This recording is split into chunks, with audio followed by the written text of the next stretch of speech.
And as we are going live, we have started. Way Plunk. Yeah, well, it's not just started yet. I can't see anything. I'm blind in one eye. I'm not.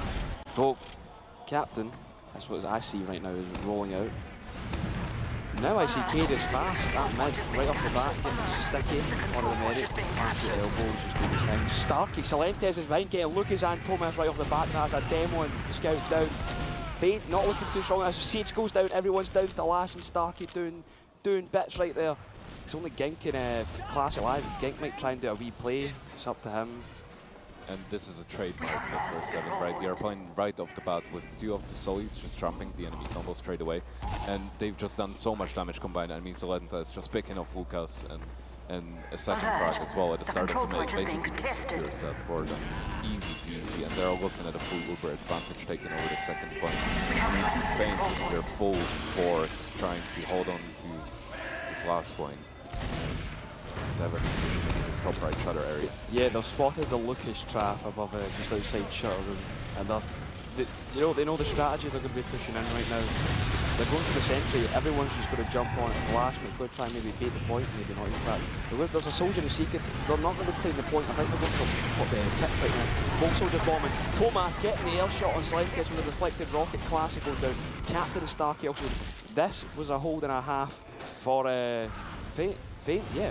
It's only Raymond up and he just killbanged. He's like, nah, not the day. It was such a good hold. I mean, you gotta give them the credit where it's due. They had these soldiers hiding on the lower ground, which is basically Se7en just took over to the top right area. They were like, okay, as soon as our Uber fades, we are gonna go on that point and try and cap it out. But there were three players basically just ready to just pump damage. And now they're looking at going into mid with Starkey on sniper. Starkey sniper. Let's see. I don't think they've been spotted. I don't think he's been spotted. But they're all in big doors, so they might be suspecting something. Starkey missing one of the shots. It's over Classy getting Silentes. We're just going to back out. No point taking the fight. Seats is hiding just behind a little bit of cover. Here we find we're going to go big door. Bit of a risky play. I think they're going to be using in. Soldier trying to initiate a little, initiate a jump, get a little bit of space in. Jumps up, sees stickies. Cade doesn't dead in time. Everyone, they're all caught out behind. So aggressive into river. Everyone from Se7en is dying, and this is a collapse. This is an absolute cleanup. Cadis and Captain going down. Now holding glass with only 4 players. Sentry gun still not being built. It goes actually down. There is no presence on the point. Feint's actually already taken over the last point. And this might be the last second defense as Tayyy goes into heavy and this comes up. But how did Feint die there? It seemed they were really slow going in. We had I think it was Thomas on the pipe. He was shooting the sentry, then Lucas came in. It seemed very disorganised.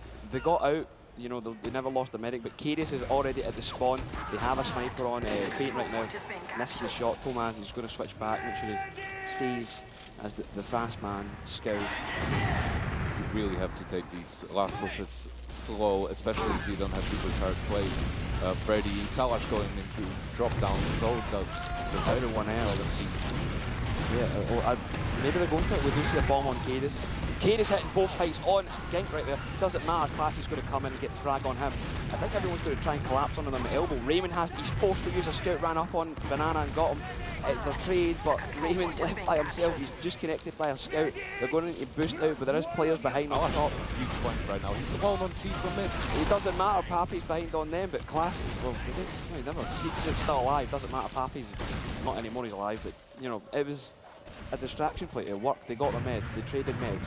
It was a very weird position from Se7en. They pushed into mid so confidently on that Ubercharge advantage, but C's very well known for building his Ubercharge twice as fast as every other medic in the game. He's ready to counterpop entry and just securing the second point here as well.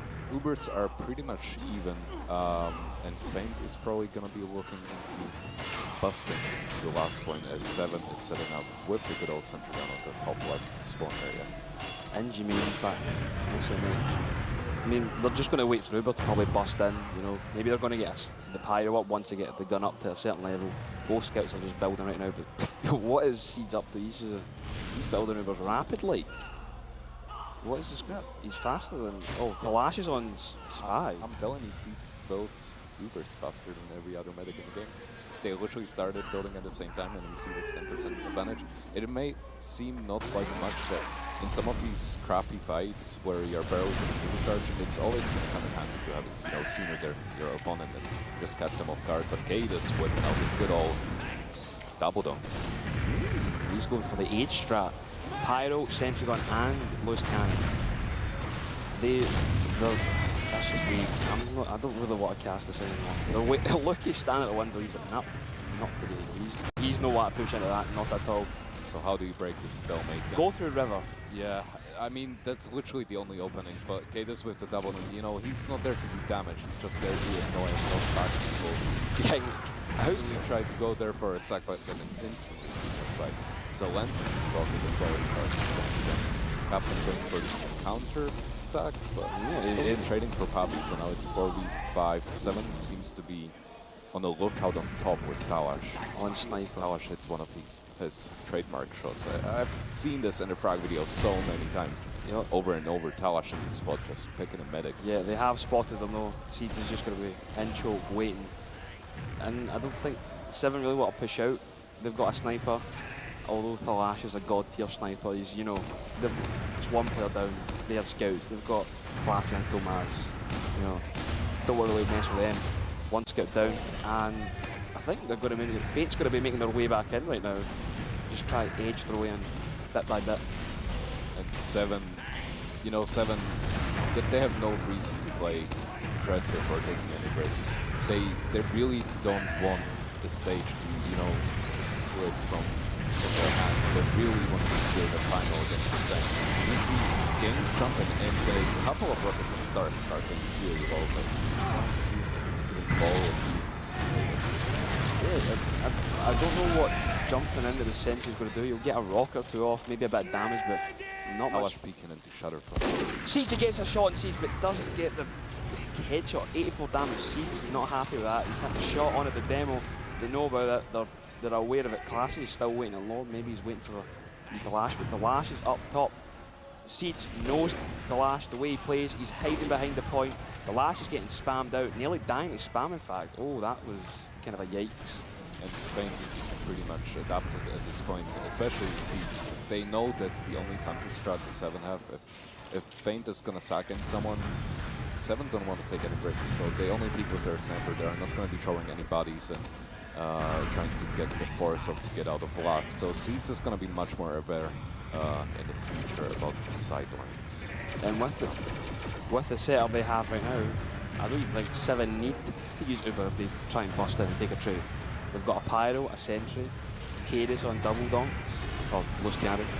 You know, it's kind of cringe, but you know, that's a hope. Maybe Papi's going to bust out his battalions or buff banner or corner to try and get a trade in. But so far we are just seeing single sacks from Feint. It's not really working out. Oh, Papi, he was completely gimped there. Gink jumping in. Not getting in. Classy is in as well. He's on Cadus. Doesn't matter, he's going to hit the stick on him. That was there was a melee fight up top. Silentes and Papi just Pain Train versus Escape Plan, and it looks like Escape Plan is going to win it out. But Captain's so deep up top, already on sea. Oh, the pipe, Lucas.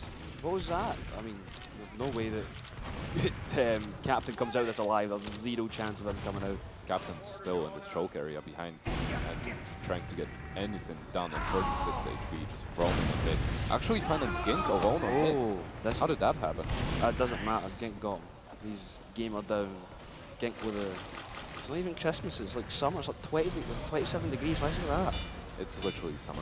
Get rid of that skin. Yeah. What are you up to? But now Captain actually spotted Gink, so they know that he's going to be sniping.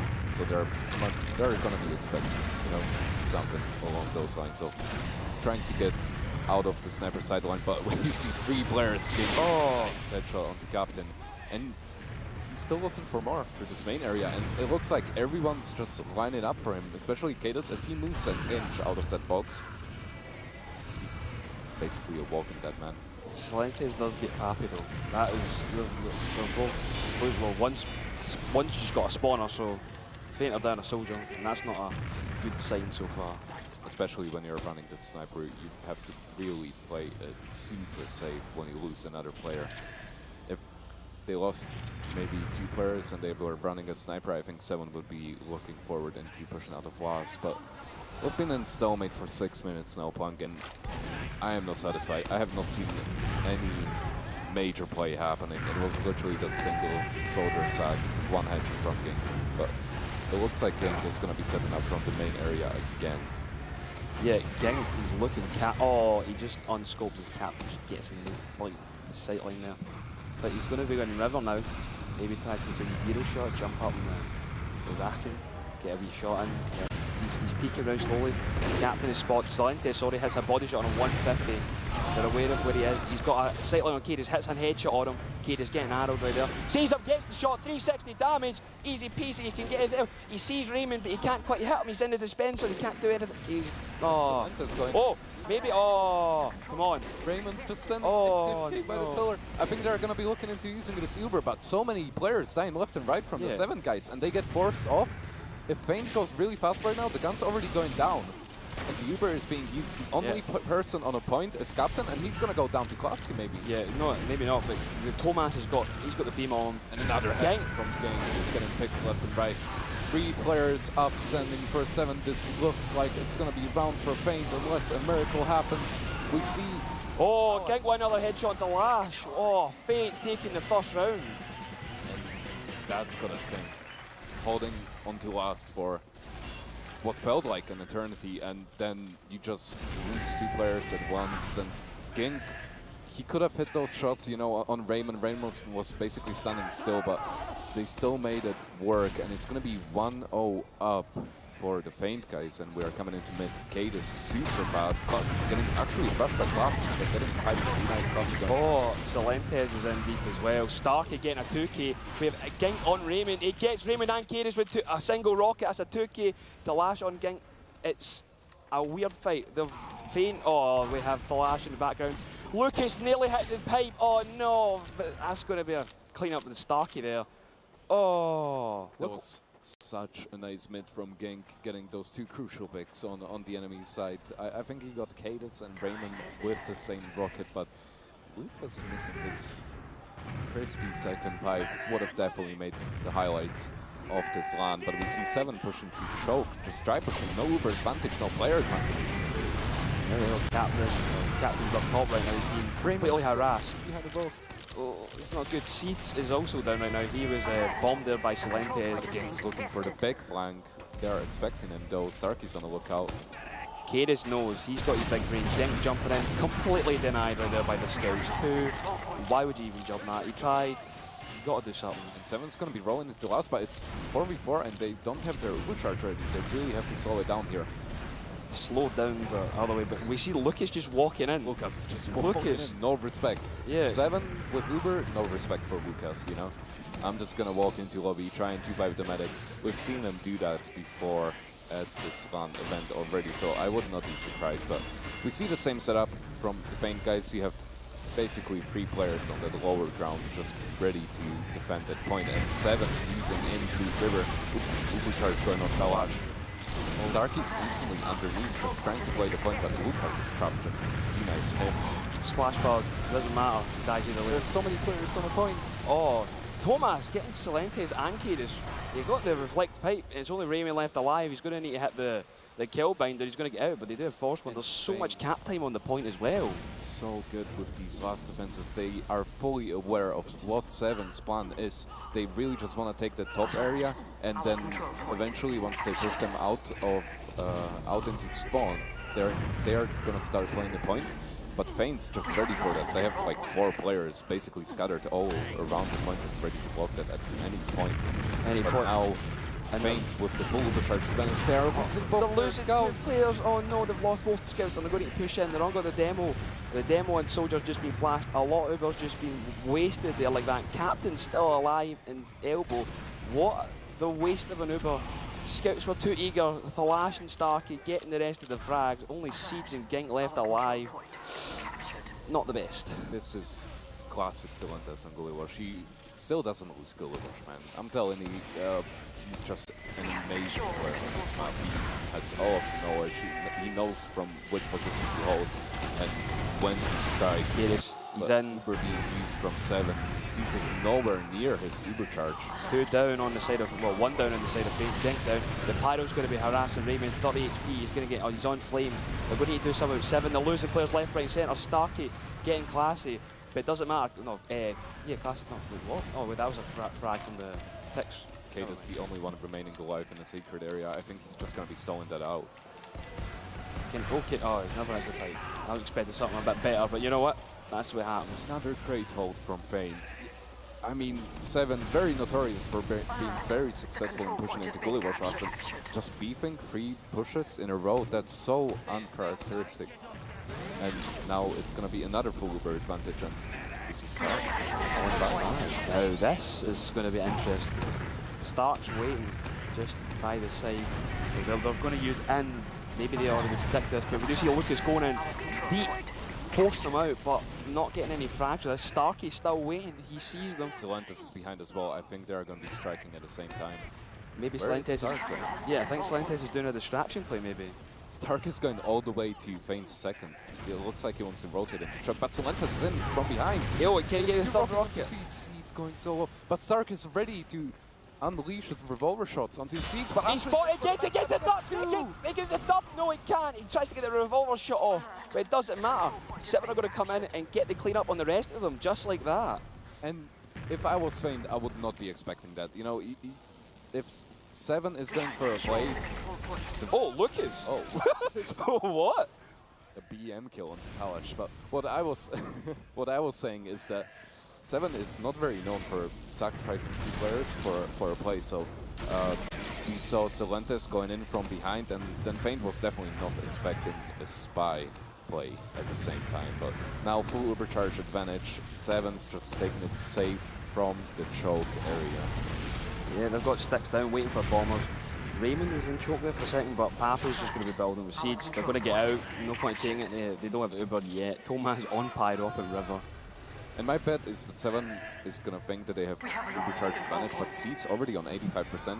He's going to be able to build that in spawn, but Se7en's already using into last. Sentry Gun's somehow staying alive, even up the entire Uber, but Seeds is ready with his own Uber.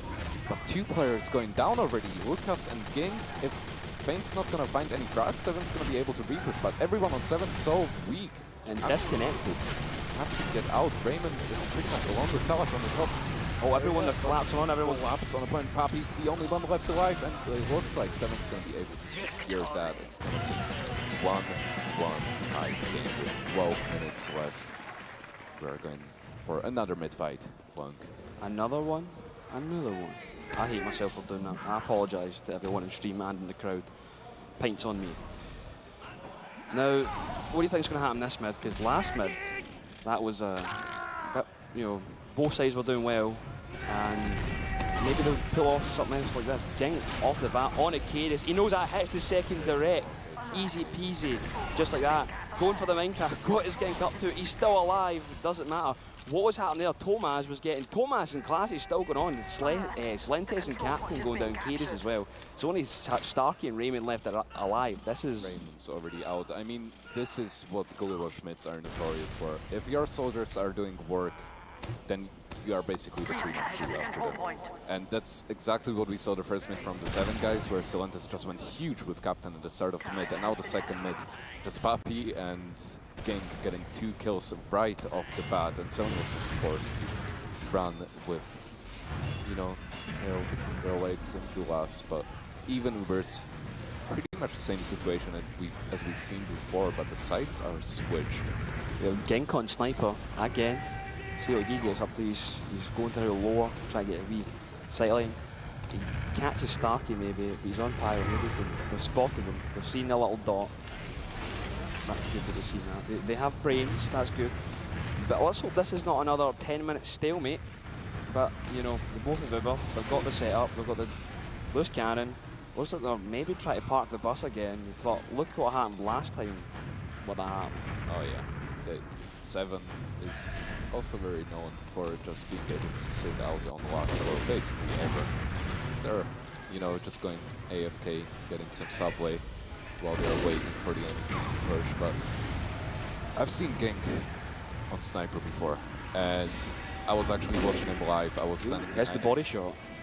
hit some body trip right now, and he's able to hit some very crisp headshots, especially on the land environment as well. And he's getting so much space here in main. Yeah, they're respecting the gink too much. They're giving him so much space for no other reason. But he's taking a hero shot off the balcony there, but couldn't get the sight line. Maybe he's going river now. He'll try and jump on the a little rack there. Go for a hero shot on Raymond, who's just cutting about near the pole. And everyone from Crane is rotating into river as well to basically protect their sniper as he's trying to get a pick, but Gink is very slowly trying to get this angle. I think he's just waiting for Cadis to run out of ammo at this point. Oh, he's getting a little bit too close for comfort. The loose cannon bombs just ending right there. Captain going in a little bit aggressive, try, flush him out. Seeds there to back him up. Classy's at water. So he's low. caught out. In the meantime, Classy falling down. He was stuck in the water there and was easily picked up by Se7en. I want to see what Se7en's going to do. Are they going to send a counter sack, or are they just going to sit it out on last? I think that they're just happy to sit it out on last so far. No one seems to be ready to go for a play. Apart from Cadis, who's getting Maybe traps so up. far forward then. Yeah. Bobby, he can get crushed right now. And And it looks like they are. He Oh, protects his. Oh, predicts the jump or an aggressive push. that was Yeah. too close for a comfort. And Cadis is one of those players that rarely makes any mistakes, so that was very uncharacteristic seeing him so far forward out of position. But same place, Gang's still on sniper. We see tayyy and that sentry gun set up, Raymond holding inside of his dispenser.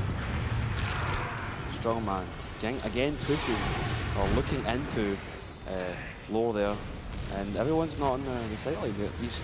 The respect they're giving him is not even like funny. They're literally just letting him walk across and not die or be shot or spammed at. It's not like he'll get spammed out in river, but he's not getting spammed out there. So maybe he'll keep on going there. I don't know. He's at river right now. Maybe try to get that, but the captain jump in. That's going for a deep bomb. Cadis getting classy. Oh, that's two. Gang, that's 2 picks, and this opens up so much for Se7en, and they're already on to Hans. Starkey's leading the push actually through the baby door, and he's going straight into mid. Oh, but they're rotating Feint around. Feint is actually ready to just wrap around. I think that's actually what they want to do. There is no one watching that lower door.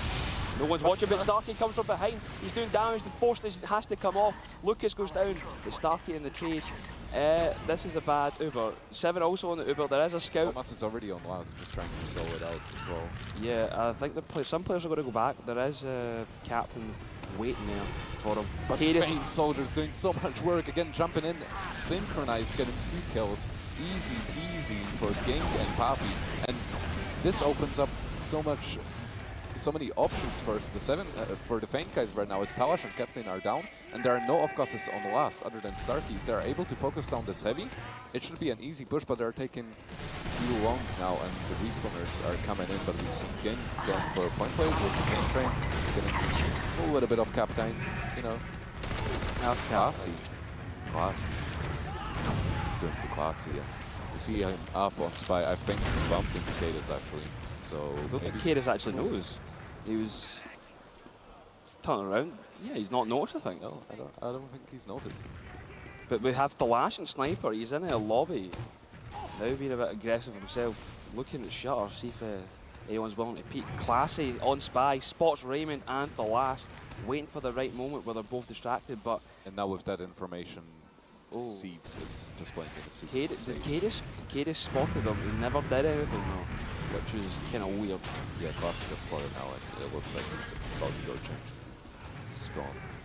Yeah, maybe he's getting a buff. He's gonna run all the way into us. I mean, they got plenty of time.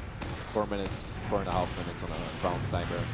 6 minutes left. It's 1-1. You really have to take it slow against a team like Se7en. You can't really be making mistakes, because once you make a mistake holding onto the enemy's second point, it's gonna become very difficult to hold onto your own last if you just get a lead throughout this. It's the usual where Se7en, they're holding onto their last, and then suddenly tayyy gets a 15k and they get around. Classic. No, I don't know. Maybe what season was it? Last season Pyro. Is it? I think they're gonna go for a water plate of some sort. maybe the cringe play, but they're I'm going on classic cam. I want to see what's going on. I'm on the What's happening? Gink cam, who's already in water. But Se7en's so pretty for that. I mean, Kate is spamming the corner and tayyy instantly drop him down. Yeah. Well, Oh, Pyro v Pyro, extinguishing his teammate, getting everyone off the point, but it doesn't matter. Starkey with the frontier justice, going to clean him up with that. No danger. Now, what they're going to do now, they've lost 2 players. Captain's ready to take a fight up top, but it looks like he's losing against Papi. But Se7en's still pretty far up top. Kate is pretty much a wall. Gullywash, if he's going for a hero shot, misses the shot on his siege there, unfortunately. Captain go down, gets the force on his siege, but the flash, now that Se7en have advantage, they can do what they want now. Now, I don't know what Se7en's gonna do. I mean, it's a 3-minute round timer. They do have the recharge advantage, but the backup potential. Always think about the backup potential. Papi, no, I think it's Gink that's running the paint train right now. He could be jumping behind, you know, going for a flank play. But we see tayyy and Raymond taking it over to top, and they seem to be ready to use. And Yeah, I think they're pushing him out. Captain going in for a bomb, getting just a wee bit of splash damage around it, but he's bombing in again. And faint in choke, they're not ready for this. They don't want to fight it. They know they'll lose it. But Papi's running the battalions. yeah, there is so much on the line. I'm not surprised. I think just giving up on the second completely. But Seeds building his Uber faster than ever, ready to defend this midpoint. And I think battalions is gonna be the thing that's gonna be breaking this round, because you are really looking at these tiny advantages when you're going for a scrappy find. Like, Oh, Papi! Hello. peak shots on the Captain, bringing him down to like, what was it, 30 HP? Yeah. Papi just going in, trying to get some damage off. He knows he's getting at 20 HP. You can take an extra rocket or two sometimes. But, you know, the battalion is nearly built up. It's just another rocket or two away. Or maybe a couple spam rockets. Maybe 2 spam rockets away. Yeah. The Captain up top knows the plan. Happy to see the rockets coming down, but he's trying to get the scout up in the rock, but that's just wasting ammo. But I think Se7en are 100% expecting what's about to happen. It's definitely going to be an undertrade and then a battalion spot right after, right? Like, what else can you do with the battalions? You can do, you can actually do like a double stack with key soldiers flying in with that damage reduction. And that's actually very useful, but you see Raymond so far away from the choke area. He's playing in his hidey hole below the balcony. Papi's going to probably rotate, maybe another splash rocket too. He's not been hitting anything for the past couple seconds. He's still just like a tiny amount away. He just needs one splash rocket and that'll be him. If you were faint, Plunk, would you be happy with the tayyy and maybe go for a golden cap? Do you want to play it safe, or would you go for these crazy flashy plays towards the end? I think that's what Faint want to do. They want the clock to run down that so they can't get rolled to their own last, and then they're gonna go for some crazy flashy trade with battalions as well. But now we see them moving into this bigger area, just trying to get as much ground as they can before they are using the. Yeah, they're making their way slowly but surely. Thomas is going to go in and Kate is really aggressive, getting the Uber trade off, and it looks like they're going to get out. And Papi popping right off the bat. Gink picking up a frag on flank opens up so much. Now there are 2 people watching choke from Se7en, but the resistance is nowhere bigger.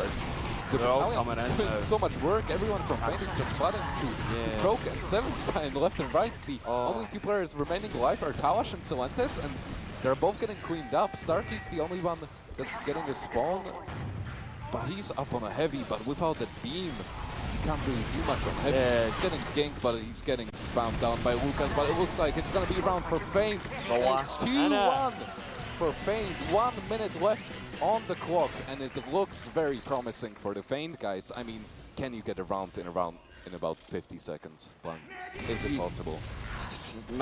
Theoretically, if you get like everything, you know, right. Build a gun on second. If I was Faint right now. Forehead. I don't think they're going to do it. I think they know that they could take it. I think Faint's just going to play super solo and pass mid.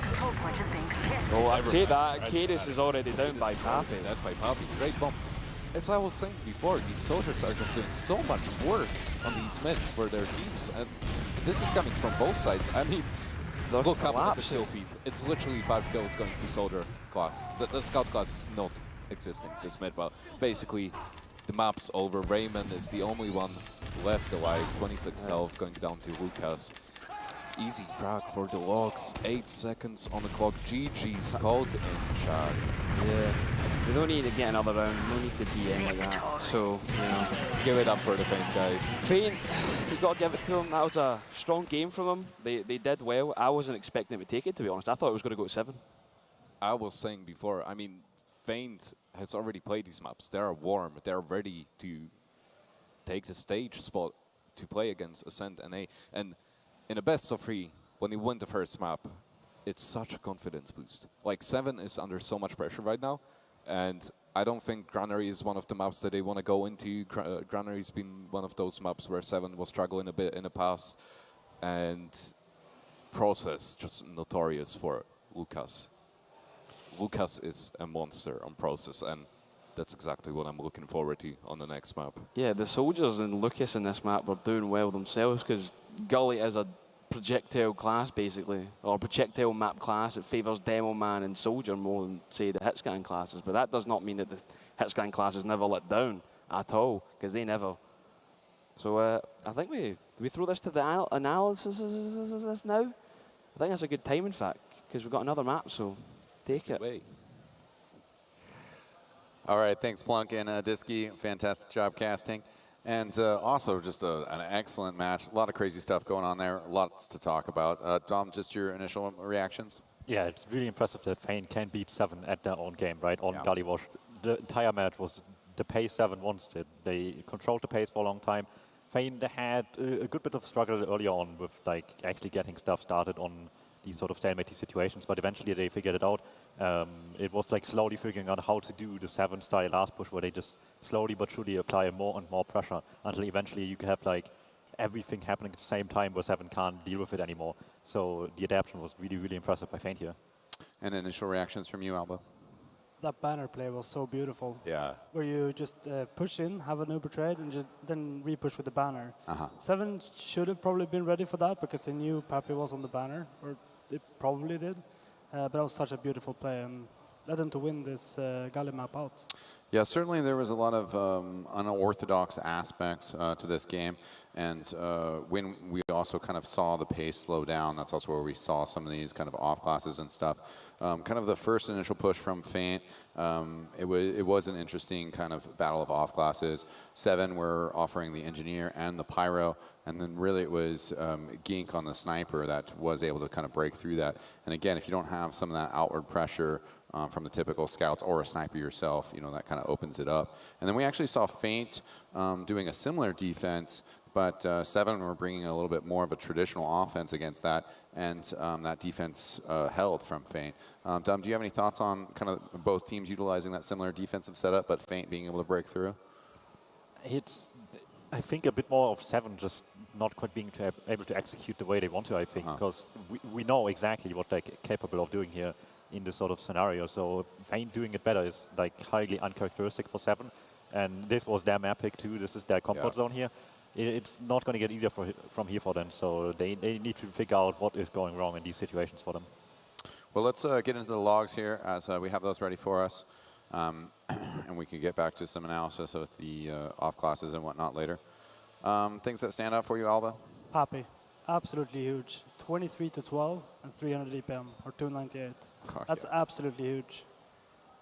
Yeah, not always the soldiers that are on top. We see Captain up there as well. That's also sort of surprising that he was max damage, but just single-digit kills.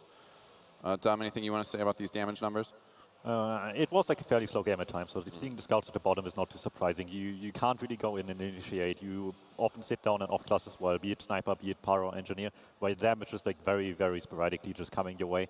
So you need to make the most out of every situation given to you in that sort of circumstances. Otherwise, again, like Alba said before, Pappy being the rock for the team here, being just the tank basically. Sure, it might be in Lucas's name, but Pappy just as much as one for the team.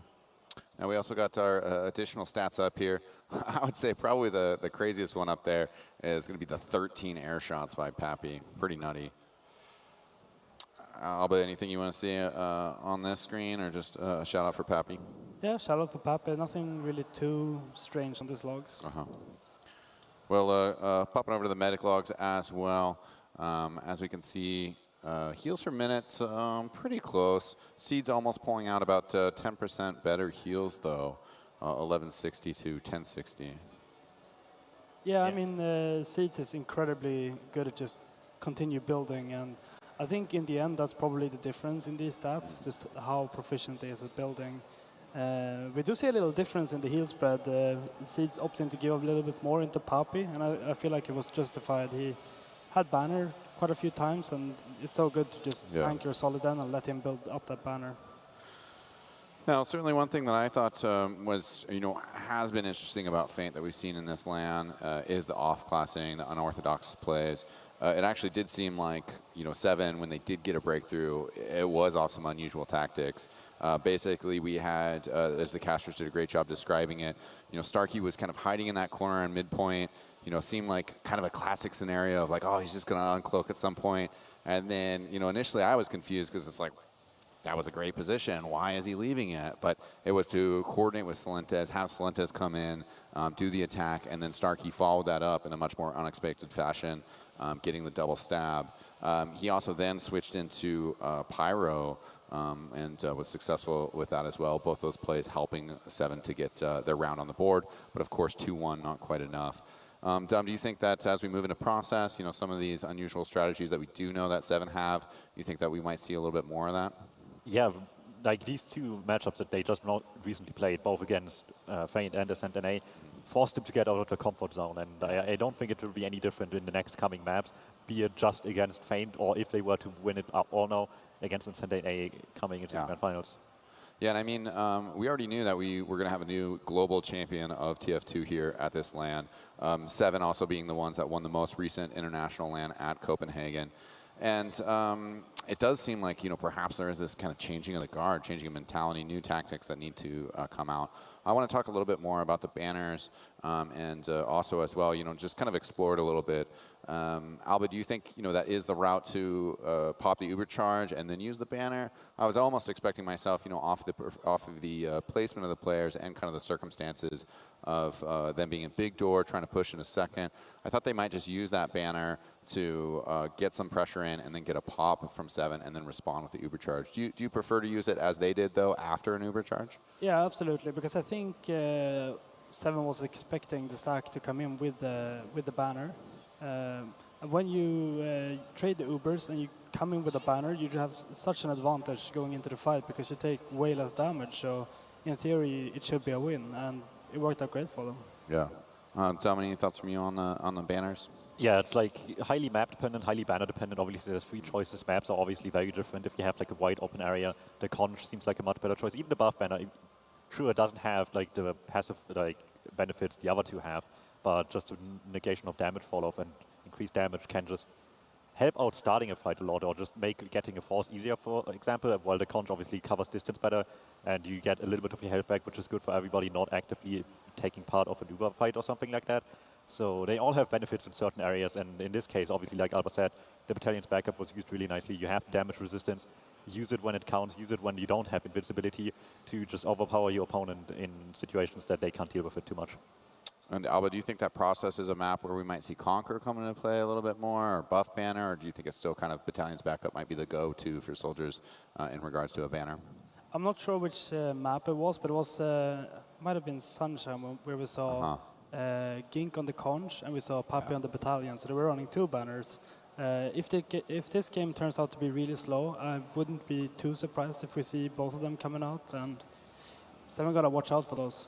And as I pointed out as well, we saw a little bit of unorthodox defense, at least in terms of changing from the kind of quote-unquote standard lineup of sixes. As we get into process, talking about that last hold, for either team as they're looking to choke it out and put up a strong defense, do you think we're going to be seeing engineer with sniper or engineer and heavy? What do you think teams might choose to drop and replace? Also, I guess, to kind of add to that question, is it going to be both scouts or both soldiers? I think... or a soldier, excuse me. Yeah, I think the most common thing we will see is probably on process last defending an NG and a sniper. And then sniper taking one shot, swapping to heavy. I think there's something like that we will see.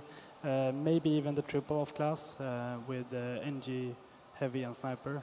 But I definitely feel like the loss is so open, so you can really force a team easily by just having that sniper class in the doorway of respawn. Dom, some thoughts from you on the defensive last and possible off classes we might see there?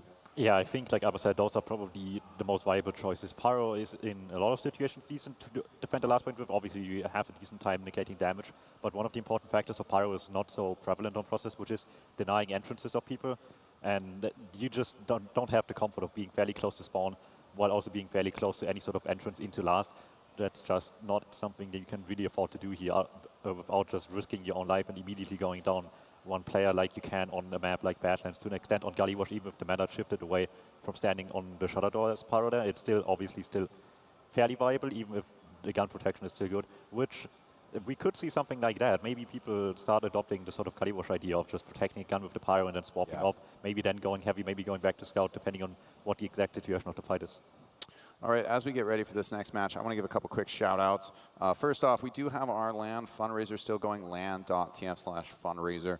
We have some very special things that you guys can get there in terms of merchandise, as well as you guys can continue to contribute towards Ascent.NA recouping their expenses for attending this event and contribute to the prize pool, still growing.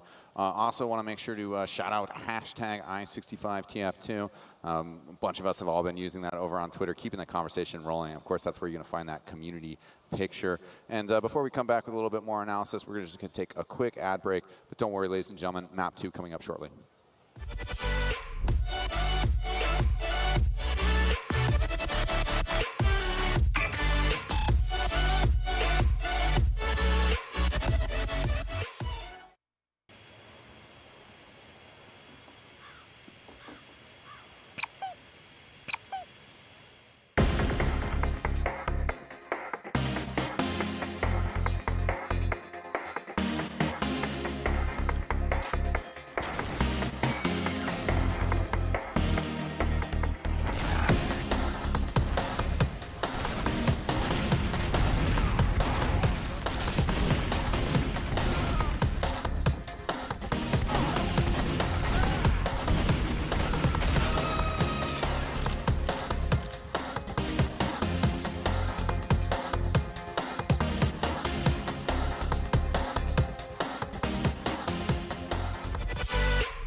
And we're back. Certainly a huge shout out to Marketplace TF, not only just for the support of this event, but all of their investments that they've thrown down in the world of TF2.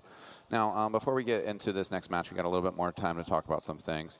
And Alba, I wanted to ask you a little bit more about the 1-0 push that Feint Gaming did, and your thoughts on that and how they executed it.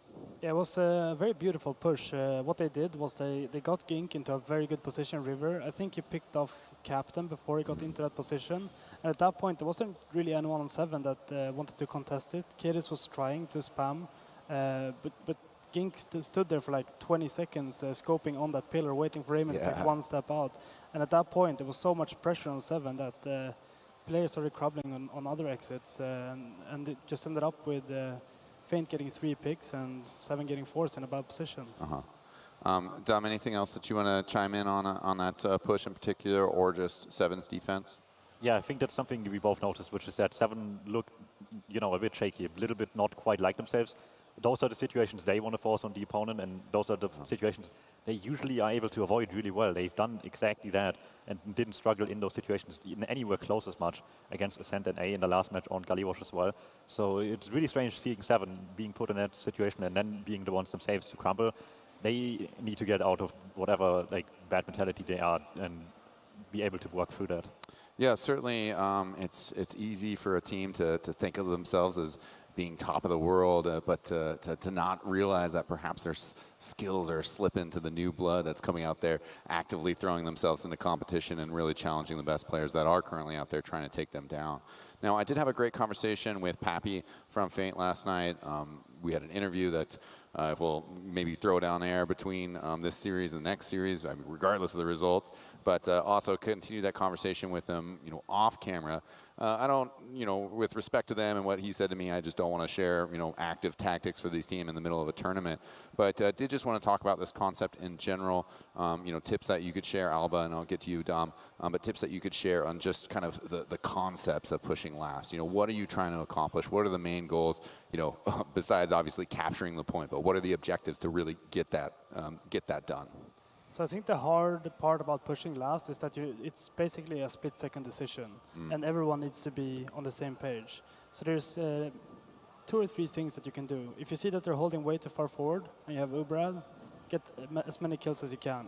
But often teams will play so far back that maybe playing the point is an option. In some situation, if you have a big Ubrad, it's worth just Ubering in to get good position, get the gun down, and then take a second fight from there. Tom? Yeah, exactly. It's like all about that quick decision making, right? You need to immediately realize what is the situation at hand, what is our win condition, right? Depending on where they are, what do you need to accomplish here? Are they close, like Alba said? Can we just take a lot of space, force them back into spawn?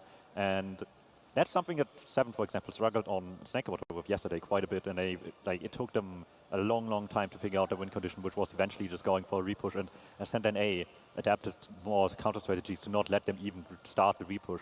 And it took Se7en way too long to make the necessary adjustments here, and it comes all down to just really quick decision making to make the difference here. Yeah, and one thing that I kind of thought of with that match, it did seem like when we were between the first point and the last point, it did seem like Se7en kind of had that edge. But obviously they gave up 2 caps, 1 more than their opponents did. So on defense they looked a little shaky, and on offense maybe a little bit shaky on that last point. Do you think that was true on this last map? Do you think that's something that we can expect in this next map? Se7en kind of outperforming a little bit in the open play, but once we get into either the defensive side of holding last or the offensive side of pushing last, that Se7en were struggling over Feint. What do you think, Alba? I think Se7en will probably come out looking a lot more confident in the next map. I think Cadis will talk with the boys, and they'll rally their thoughts and get more synchronized and get on the same page. I mean, looking at that last map, Feint's last defenses were extraordinary. And when you looked at Se7en, it felt a little bit shaky. It felt like something was off about that defense. I don't know if it's something with this tournament or this lineup, or if it's just this map, or how it's going for them. But I think Kate is going to be talking with them coming into the next map, and they're going to solve some issues. Dom, do you agree with that kind of general assessment? Do you think that Se7en was shook? Do you think that Cadis can shake them back into place, or was it more just kind of a general map struggle, a tactic struggle? I think they really weren't quite playing like themselves. If you asked me yesterday, I would have never given it a second doubt that Se7en would be the ones dominating on the Gullywash last scenario. If you ask me in the span of the last year, I would say Se7en is one of the best teams on process last as well. But if they can't get through whatever is going on at the moment, then Feint will take it all away. Even if Feint, I often criticize their process last play being often a little bit too one-sided, either on the left or the right, often trying the 6-man approach through one doorway and just busting open one half of the map together, when most other teams tend to just split up 4-2 more traditionally.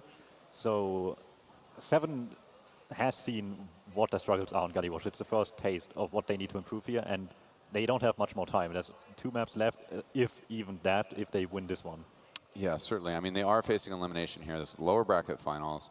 Se7en's definitely going to be disappointed if they come out of this in 3rd place. Do you think that it's going to be easier for Feint to just kind of keep their head on straight, power through this next map, and even if they lose this next map, do you think that they will be able to power through on Granary or Alba? Yeah, I think that if they win this map, they will get the momentum, but it's still going to be a really close game, and Feint's looking scary right now. Any final thoughts from you, Dom, before we throw it to our casters? It's going to be definitely a really close one. I'm looking forward to it, and as much as I want Feint to win, I think it's the best for everybody watching if we reach that 3rd map. Yeah, I think that would be fantastic. I'm sure that we're going to have an exciting game ahead of us. And to take care of the commentary for that, once again, we have Plunk and Adysky. Take it away, guys. Nice, guys. Another.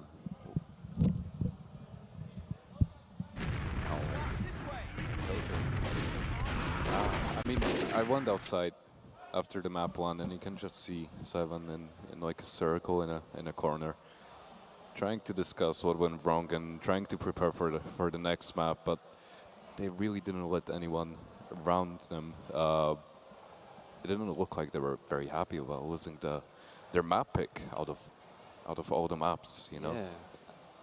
that's really something you don't want to do, especially in a best of 3. You have that upper hand where you pick the first map, so you get that motivation if you win the first map. So you really want to be winning that, and losing the first map in a best of 3. Not the best. Yeah, it's Se7en, so you never know what's gonna happen. Se7en very good at these comebacks, playing under stress as well. But Faint's map, Faint's pick. Yeah, and Lucas is notorious on this map. We've seen Feint play against Ascent today already on this very map, and it was a clean cut 4-0, basically a roll where Lucas got more kills than anyone else on the server. I think he got like 28, and the next player with the most kills had like 19 or 18. So Lucas, an absolute monster on process. He really loves the sticky traps on this map, the spam sidelines. It's so open, and most demo man mains don't really like this map, but it looks like it suits Lucas's playstyle. Yeah, and also this is probably going to be, if Se7en get 3rd place this year, that'll be a letdown for them. That'll put them, you know, kind of give them a wake up call, because they have been kind of, you know, not really not that they aren't good players or not practice. It's just they've kind of been lacking. I know what you mean, like not really practicing and still getting the easy wins anyway. But yeah, I mean, these games just getting more and more close. We've seen Se7en being really dominant at I-61. We've seen Se7en being, for the European part of it, being very dominant on I-63 as well, but actually securing 2nd place because of Froyo winning that one. And with the lack of the second team mentioned here, it seems like they were really looking for the W this one, but it's in danger. Yeah, the W might not be as easy as they once thought. They thought, yeah, we rolled these guys in TF2, easy peasy. There we go, easy money this land, easy, you know, like 4 grand, easy.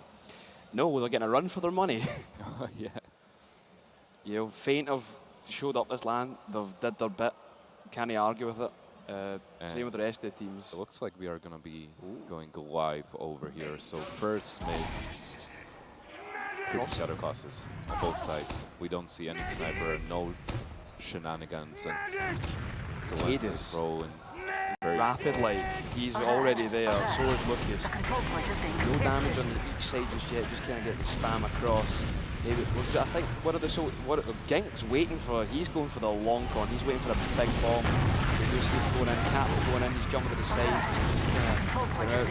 think Se7en is in there. Again, jump up. It's just kind of, they're all waiting each other. They're not really doing much. It's just kind of scrappy. Feint all together. They're all weak compared to Se7en. I think they're giving us up. They're playing it safe. Not really doing much. Oh, Zeke's such a rocket. It's good. I mean, from both teams' perspective, that mid was super slow. No one wants to be taking risks going into the second map of Starkey behind. bracket final, but Starkey behind getting cleaned by Classy. I mean, Starkey, very well known. This is his map as well, where he's going onto these flanks, but Gang falling down as well in the PC area. There is no one watching over the flank from the Feint. I mean, Classy's on the watch, but it looks like Se7en's getting ready to try push into this Al-Qaeda area, and maybe Captain's going to be going in. But actually, we are seeing a trade popped on Cadis, but Feint's so far back. Seeds milking that hard there. They're going to have a much better over, like 40%. They try to catch me actually getting called out, and this is looking so good for Feint because Seeds is out of there. I mean, he's getting flanked by Cadis. Cadis is rolling into top PC, but he's actually killing Gink, but Se7en somehow managed to pull it back. Kado's barely surviving on 9 HP. 9 HP God, honestly. You don't 2012 have Kado. 9 HP. Was he not? I thought he was at 9 HP. He is at 9 HP. Anyway, doesn't matter. He hit pipes left, right, and centre. 2012 Kado, by the way. You know what I mean? Like, we have all these, you know, the Feint just played it safe. Seeds milked each other up to hell. And now they've got a big Uber ad. They can wait till they have it. Lucas is intro. I really want to see how they're going to be taking this push into mid with only around 30% Uber ads. You really have to pick from which choke you're going to go, and it looks like Zelentas and Captain are not giving up this choke area for free. And they're going to be coming in, and so many 7 players Lucas is forward. going in deep so far. Oh Gets my Cadis god, just what like a bomb! that. And Captain kills himself by just shooting Lucas as well. Starkey Starkey going showing in, he's himself not in the gonna choke dying. And Raymond's on 80%, but only tayyy building Uber with him going into last, but all 6 up for Feint. It looks like Feint is just gonna go roll into last. Raymond might barely get this Uber, but no second captain? Yeah. What's going on? Why is no one captain second Feint? Well, hello, I think they're just spawn camping. I don't really know. The lash on Pyro. Raymond actually getting Uber. forced off by getting so Oh. good. And now it's gonna be a 60 to 70% ad for Feint, but Se7en is looking like they're gonna go forward through rollout, and Feint is gonna be forced to give it up, basically losing Classy in the process as well. This is gonna be a difficult repush for Feint, but they're already moving into BC. I mean, they only have their demo and their scout. The rest of their team is very disconnected. They're Uber used all Ruber already. They're going to need Chase Lucas jumping in, messing up a bit. Thomas is in with a winger. Cadis is all down. Captain. It's only them up. But again, there is no cap time on the second point. Oh, this is kind of cringe though. You really just have to be capping these points. I mean, sure, they can secure last, they can be fighting, you know, spawn camping a little bit, but by the time they're going to get the second cap, there are going to be respawn waves coming in with Cadis, Captain, and Solentes! and that's it in a crazy air shot. Air shot, yes. They're mining that ore in mid-air. You can't do that in Minecraft. It's not a gamer. He's not that good of a gamer. And Raymond now, has Se7en Uber. with full Uber, one to push out from one area, it looks like actually going out from lobby, using their Uber but not really getting much. It's just gonna be Classy going down, but Feint Soldier's already jumping in. Bobby's instantly going for the side, trying to get out, but Trainers small damage, but Uber being popped. Seeds! He's just Where was he? forward. Seeds is literally playing Mercy, just flying after his teammates. What's going on there? Since when is Medic able to do that? But Solentes goes in for the bomb. Captain not getting the follow-up shots, but Seeds is left in behind, 10 HP. They're going to get him. Sleets has a long spawn time of nearly 10 seconds now. Raymond's going to spawn. That's going to be a 30-40 ad. That's going to be Easy. an ad for Se7en. And it was a very scrappy fight. It looked like it's going to go to the Feint guys in the end, but somehow it felt like Se7en Soldiers, just with the huge bombs, getting it towards the end for their team. And Se7en's already tried pushing to mid. They don't need Uber to actually push into mid, but Feint's already just set up a mid. I don't think this is going to be working that well. Papi's already behind, and Zero trying to distract him by time for his team to set up better. And Lucas is already pushing over. The last down. Winning 1v1. Plunk, and so many frags going for the What is, guys. oh, everyone behind Lucas. Thomas, what's happening? Oh, it hits their shot, and Solentes, their Starkey, only one left alive. He's going back to last.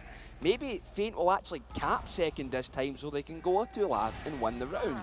It's up to them. But they're getting spawners there. Most of their team have just spawned. Raymond spawned. They're going to have heals. But Uber's nearly coming.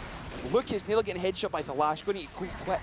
Lucas jumping in. Get it! Pipe into Talash just like that. He's going to go down. Has to go stand on a point. There's so much cap time. They just need to get all the players down.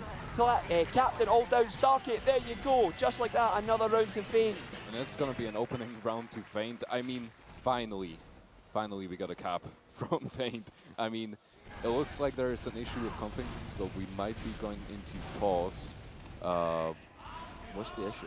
But it looks like we are going in anyway into the second mid. Both Demoman rolling out. Cadis so much faster than Lucas taking a pack, and Dina is Solentes even faster. He was in their ID rapid, like 2012 Kato, by the way. He's that fast. Solentes is already set up for this fun. Like, I mean, Feint is not even on mid.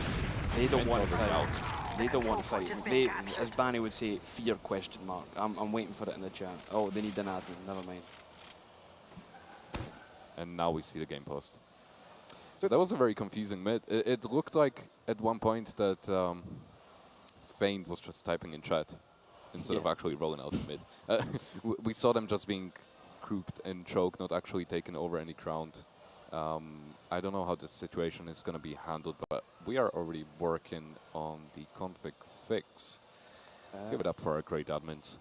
Thank you, Ash, wherever you are, and Henny, and Ioshi. They are what make this. I mean, it's pretty much a miracle that Insomnia65 is not getting delayed by. I mean, we've seen some delays on the day one, but that's to be expected if you are having server issues, and the scheduling's always going to get shifted a little bit. But so far, can't really argue. It's incomparable to, you know, last year where we started the finals basically at midnight. 5 hours, I think it was, the delay. It was a mental delay, but this year we can't be delayed because LoL have servers that work, unlike CSGO. That's great. Which is on Monday morning, which is weirdly coincidental that TF2 is before CSGO this year. Yeah, I mean, TF2 is still alive. But let's talk about the game more. Se7en is looking dire. Se7en's looking dire, and they really need. They're probably going to use this pause as a tactical pause as well. They're going to be talking about what they can do. I mean, they secure the mid. The Ubers are looking pretty even. Raymond on 10% more than Seeds, but it's probably going to end up in some kind of sack or an aggro trade. We've seen them trade before from the Al-Qaeda area. That didn't go that great. They just got basically just cleaned up and pushed out of their own mid. But Feint's looking really strong, Plunk. Yeah, I think Feint might be at the grand finals, to be honest. Se7en seem to be mega tilted, every X level of tilted. And the game is actually unpaused right now, and Feint, as I was saying, looking really strong, already 1-0 up in the second map, winning and securing the first map as well. What's gonna happen? If you were Se7en, what would you do? I'd be drinking all night if I lost. If I won, I'd be drinking all night after I win grand finals, forehead. But it's a toss-up this year. I think, you know, both teams have Uber. Oh, Salentes fighting more than he chewed. Genk going 24 HP coming out of that fight. I think he was expecting a trade there, but that's one down. And Feint doesn't even look like they want to do anything. I mean, usually you want to go. Feint are going to do something now. Happy actually messing up his jump a little bit, getting cleaned up by the trap from Cadis, but we are looking for a reset right now. Salentes is already kind of in a fight, so maybe Se7en is going to do something about having, you know, one-man advantage, and they're moving into the sewer area and far left. They're already taking it in slowly, maybe setting up for a soldier stack again. And Captain's already jumping in, but Seed's so far behind. Just taking mere 20 damage and surfing away. As Seeds always does.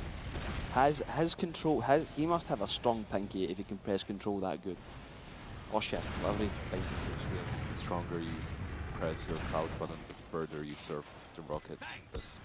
Yeah, that's the theory behind it. That's the 100% confirmed jumper main theory. There's no doubt about that one right there.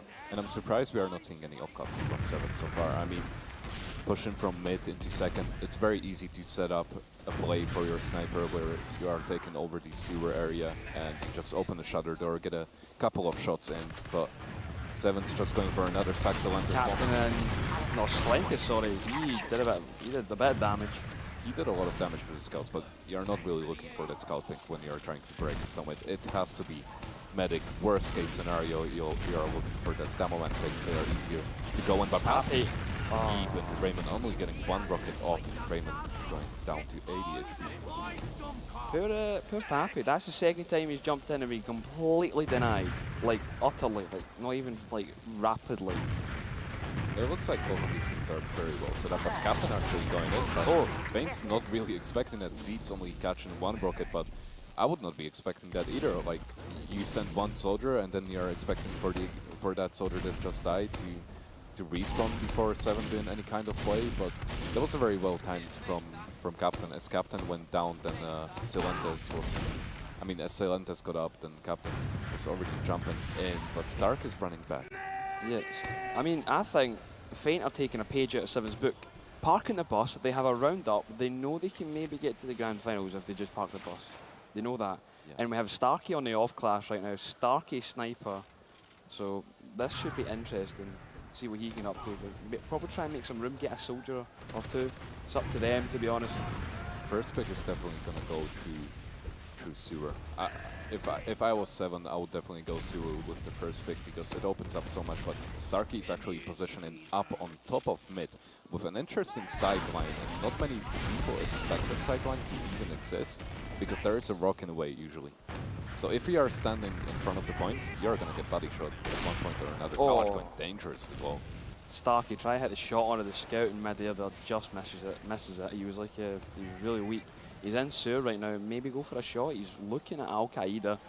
Nothing's going to be coming there. Captain here back up Starkey. The entire Se7en crew back on Starkey. Thomas is literally AFK on the fence. He's probably gonna get headshot as soon as the door opens. Oh wait, they've spotted Seeds. Oh, they took a shot. Seeds never got him. Starkey, full charge shot. He's going to try and pick again. Doesn't get anything else. He's waiting for a one frag, a singular frag. Anything. Come on. Wallbang, dude. Just shoot the wall. Click the head, forehead. Go. Kill them. Please. Do something. This is boring now. Do that. Everyone's hiding behind the walls. I mean, there is not much to shoot under other than just pure textures and walls of the point. But Lucas did get shot by Starkey there. As you can see him fly away. We're not having that. Paint is playing so passively and they're giving up so much ground on it. They're actually not aggressive. This is Happy impressive. in, That's- getting the lash.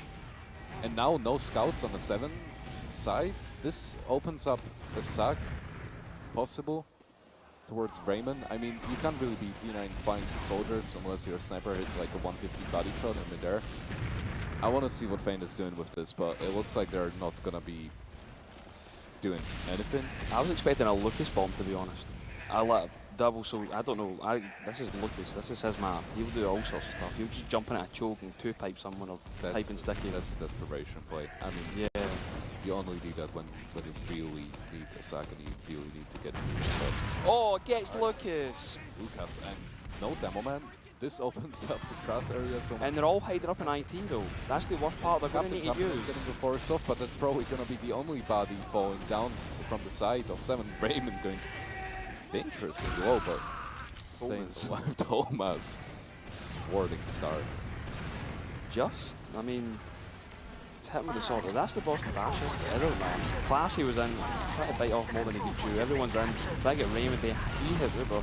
Everyone's fallen just to get him right now. As everyone has spawns on Se7en, and Classy and Pappy are just down. And Feint is pretty much forced to fall back to their last. I mean, you can't really do much. You really have to get that gut going. Se7en really good at taking their Uber and just playing the point straight away into last. So you really need some strong defenses. And as we speak, Classy's already setting up, but it might be too late. Seconds already capped, and Se7en's already ready to use their Uber in. Yeah, we have a soldier up top. Salentes is going into secret, getting the medic. The heavy was there. He does get Seeds with the Varrola rocket right there. That's that down. Se7en are going to be looking to take this in any second now. Everyone's up there. The heavy's just now useless apart from doing damage to those armed Ubered now. Sentry's gun's going to go down. They're going to spawn trap the doors now. Flash has just stood on the point. They just let him stand on. No one's doing Look at anything. this collapse. Se7en is taking so much damage. Their bodies trading left and right. Classy, Lucas, and Seeds. Actually, now only Lucas and Seeds staying alive, and it's gonna be, you have to be hitting shots like all of your pipes. You wanna be defending that, but Se7en securing the round, and the game's now tied Plunk. Ooh. That was a crazy play from Salentes. I mean, getting that medic pick before you even use your Uber in. You'll have to see that. That's basically an easy last push. Yeah. Cadis. Oh, that's like that. Kado is like 2019 Kado now, not 2012 Kado. Lucas so fast, just shooting pipes in, not hitting anything. They expected Lucas to be there. We have a high bomb coming in, or fake now, going on to Cadis. Cadis goes down to Pappy, but Pappy's going to go down at the last. Salentes down as well. Starkey getting ginged. So they're just trading shoulders, it looks like. And although Cadis is down, the lash onto Lucas right there. He's just walking up, just doing shots on him. The lash is dodging. No, it's not the lash. It was Class who's dodging him even. The lash was doing all the damage. Sorry. That was so much different from the first mids that we saw. That was pure aggression from the Feint boys. Just pushing over the top area and just basically bullying Se7en out. They really tried to make something work. Kate is falling down instantly in that mid. So no damage output for them, and then Seeds just barely bobbing and waving, you know, around mid. He was basically just flying all over the place, staying alive for his team. They got the Gink sniper though. They decided they got him sniper. He takes a shot at the lash, but he misses and gave himself away. And they know there's sticks at sewer, so he can't really make his way there. So this may be another one of those stalemates. But Gink is going to get flushed out with all the spam. Demo and Soldier jumping in, get him out. It looks like they're going to be rotating into sewers, possibly. Get them all ready. Raymond is behind the little metal barrier. And this is the usual setup. We are just opening doors for Sniper, trying to get a movement. But Se7en is playing this situation so much different than Fainted. They're playing super aggressive with their soldiers right by the sewer doors, so you can't really be peeking through the door. You're just going to get spammed. Yeah, Gink aggressive again. He's Gink shaking. is standing on stickies right now. If Gate is dead to stickies, Gink would be dead. Gink, madman, he's just, they're giving him so much space to go in and choke, it's not even funny. They had a line of sight there on Cadence for a second or two, but he couldn't quite get the shot, it looks like. Captain bombing in, get Lucas and Gink in the one go, and he's going to go down there to Lucas's pipe. Wait, what? Anyway, it doesn't matter if the Lash is in and on the Uber, the beam, they're taking a trade right now. It looks like Se7en has an equal Uber advantage, and trade is relatively fine. They're going to need to chase it. Tomas is trying to run out with Seeds, and Seeds is actually going to stay alive. Same with Raymond. Vasi with the late pick on a flank. This opens up the mid for Feint, and Se7en really has to run, but Silentis is hiding in the mid. Clash on the back cap as well. Feint doesn't know, and no, Silentis, we're at 2K, and Seeds and Lucas again. Another Silentis 2K. over and over again, just securing these crucial picks for his team. I feel like it's a one-man army at this point. Captain getting classes. There's only 3 up right now instead of Feint. Not looking strong now. Feint coming into this quite hard. Oh no, there's BM in chat. Feels good, man. Feels good, man. It's always a land environment, but it's the true land environment when we are free to basically just trash talk and chat. Banny, stay home. Whoopsies, that was my sister. And full Uber at Se7en's pushing through this PC area. I mean, you really want to be using through that door if you want to push this way, but it looks like they're going to be just taking it for free. We already see some redemption built on the last, on the Feint side. Seeds very close to his Uber, so it looks like it's going to be another It doesn't matter. Se7en want to take this right, and they know they have tiny wee advantage. They don't quite get Seeds. Seeds still have the heavy just goes off into spawn. Both, Cadis traded there with Lucas, with Pappy in fact. No, look, yeah, both traded in fact. Classy going down, Captain going down. Starkey going to make a late push in. Silentis, he's just around the point. Not much doing much. He's going to go down. Not the strongest push. Why? What I don't understand is that second attempt from Se7en. You really don't want to be dry pushing into a heavy, especially if you don't have your demo man up. I mean, you can't really out damage the healing potential of a heavy on a beam and the post, but we have Ubers. Yeah, we have tiny advantage for Se7en. We have Sil on Spy again. Sil. We've seen Sil basically just do magic this map so far, a couple of times. So what I'm expecting is a 2K at least. 2K minimum. You're expected. I mean, they're all up at secret now. Seeds is kind of expecting this. He's very much aware of, you know, I think they've got a slight suspicion, maybe. Yeah, Seeds is really just wearing out his mouse feet right now, just sweeping left and right, looking for that spy. Yeah, I think they are aware. Spidey senses are pinging. They moved up their gun a wee bit to more open. Yeah, they're aware. Thomas just checked for a spy, and he's just flaming all over last. Yikes. Oh, that was a close call. Starkey is not a Starkey. Sil up now in secret, just waiting. They are quite now. Oh, well, they have. Well, the medic's in the dispenser. It's going to be quite hard to kill him now. Just now, probably waiting for one team to make one muck up, and then that's them. So, once the enemy team knows that they are playing spy, you can't really go for that medic pick. You really have to be looking at least to trade on someone on point. And I think that's what Sil is trying to do now. He's looking for that king pick and try and reset the game, you know, into 5v5, and then maybe changing to a different off-class. But still nothing much happening from the Se7en side. Sil is just chilling on last. He's literally just standing still. The one misplayed rocket, and Feint are really paranoid about Sil right now. They are not liking the fact he's Actually gets spotted. Like, yeah.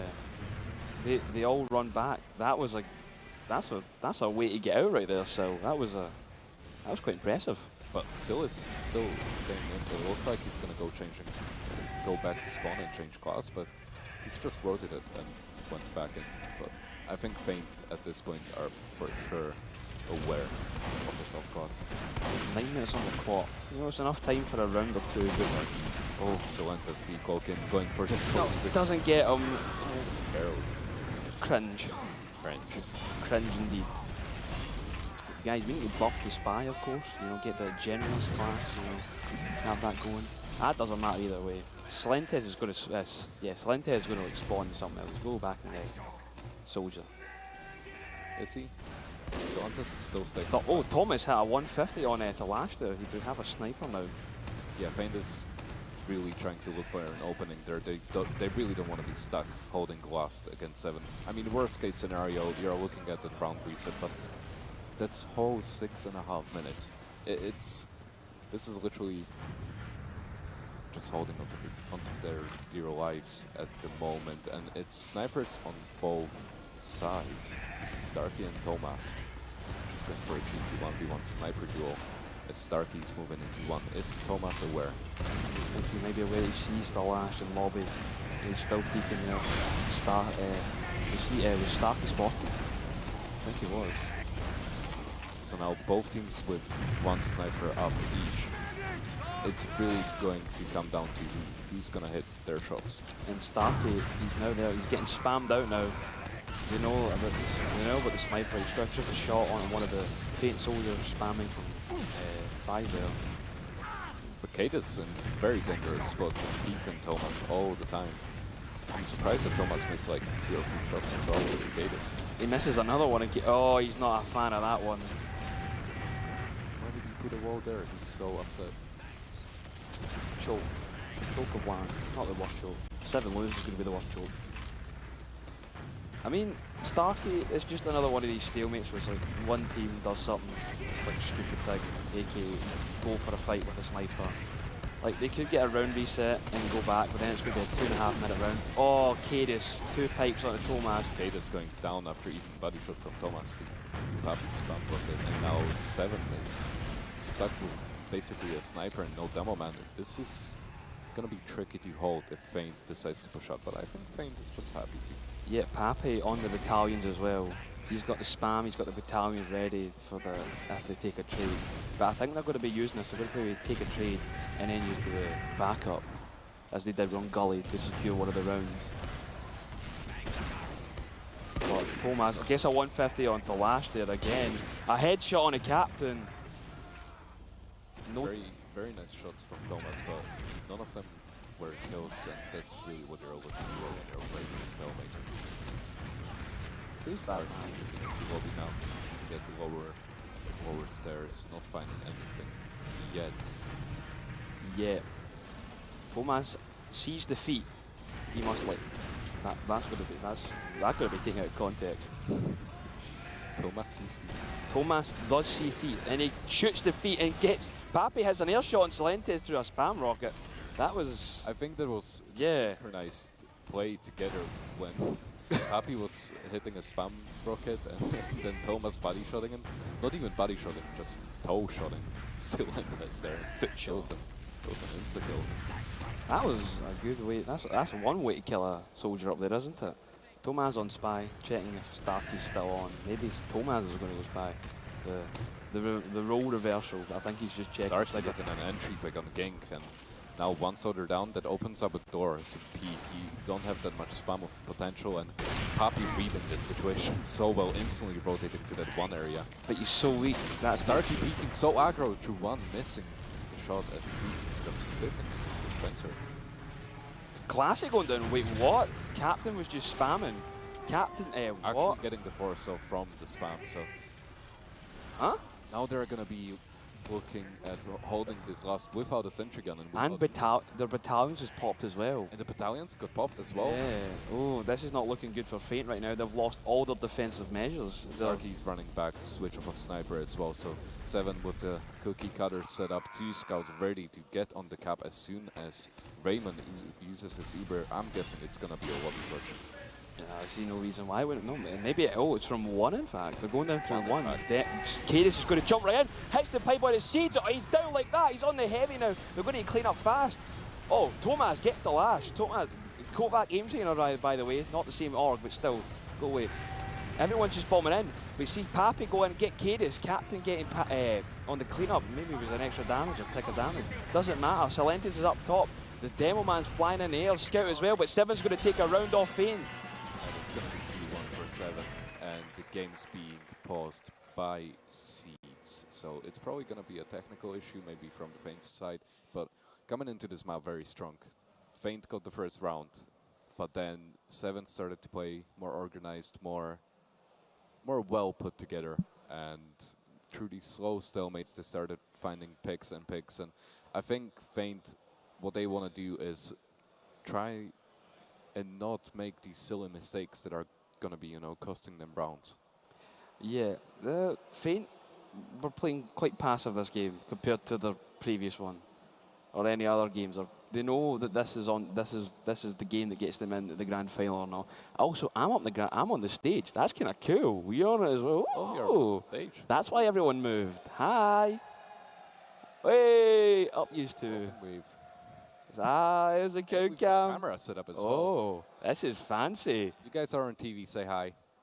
You're on front page, I think. Oh, hi, Turbo. Hi, Turbo. Yeah, we esports. We electronic sports now. All right, so it looks like we will be testing that equipment for the finals game, where we will actually have players sitting on those chairs and, you know, trying to show off The skill. their skill. Yeah. And hopefully the teams aren't choked or choking as much as the gamers are in this game. And we have the game on pause, so we will be going live to mid number 4, 2-1 for Se7en. Feint with the 1 map advantage, but Se7en is looking very strong coming into the second map with 4.5 minutes left. And we see Papi doing super fast rollout on Cadis and actually fighting him in the sewer area, and Se7en is just going in for the high. Feint's going in for the high bombing right now, in fact. But they're losing one of the soldiers. Gink is weak, Class is weak, everyone's weak. Starkey getting Pappy right there. Silentes all going down. It is 2 soldiers down. It's not looking like the best mid. You know, another one of these scrappy, long fought ones. But we do see Lucas getting juggled about. Cadis hitting the pipe on him, the lash going down. The Gink's rockets. Classy with a mad space gun, mad pure ray gun in that, man. But Se7en are going to get out. both Se7en scouts just super overextended, disconnected from their team, just standing left and right. One. They're coming back in fact, the soldiers. With no scouts in, you can't do this, Se7en. They're getting greedy, but These are not scrims. This is one lower bracket final, and Uber is being used on Seed's side. they're going to need to try and get Cadis. They do get Cadis. Raymond just dropped Cadis. He's going to be so angry because he never got pressed his second keyboard to control Raymond right there. What is going to happen? They're going to need to do something now. They're going to use the Uber onto Lash. Getting Pappy. They're going to chase Seeds. Seeds goes down. Captain's Rockets is a complete wipe. Captain getting another frag. Get being completely shut down in their choke. Not looking like the strongest decision there to keep on fighting.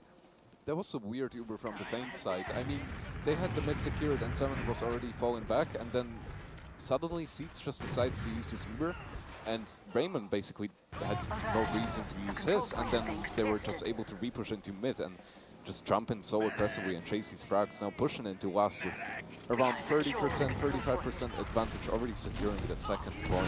But Feint is already out. Thomas was in, Lucas was in as well. What are they doing? They're all losing players.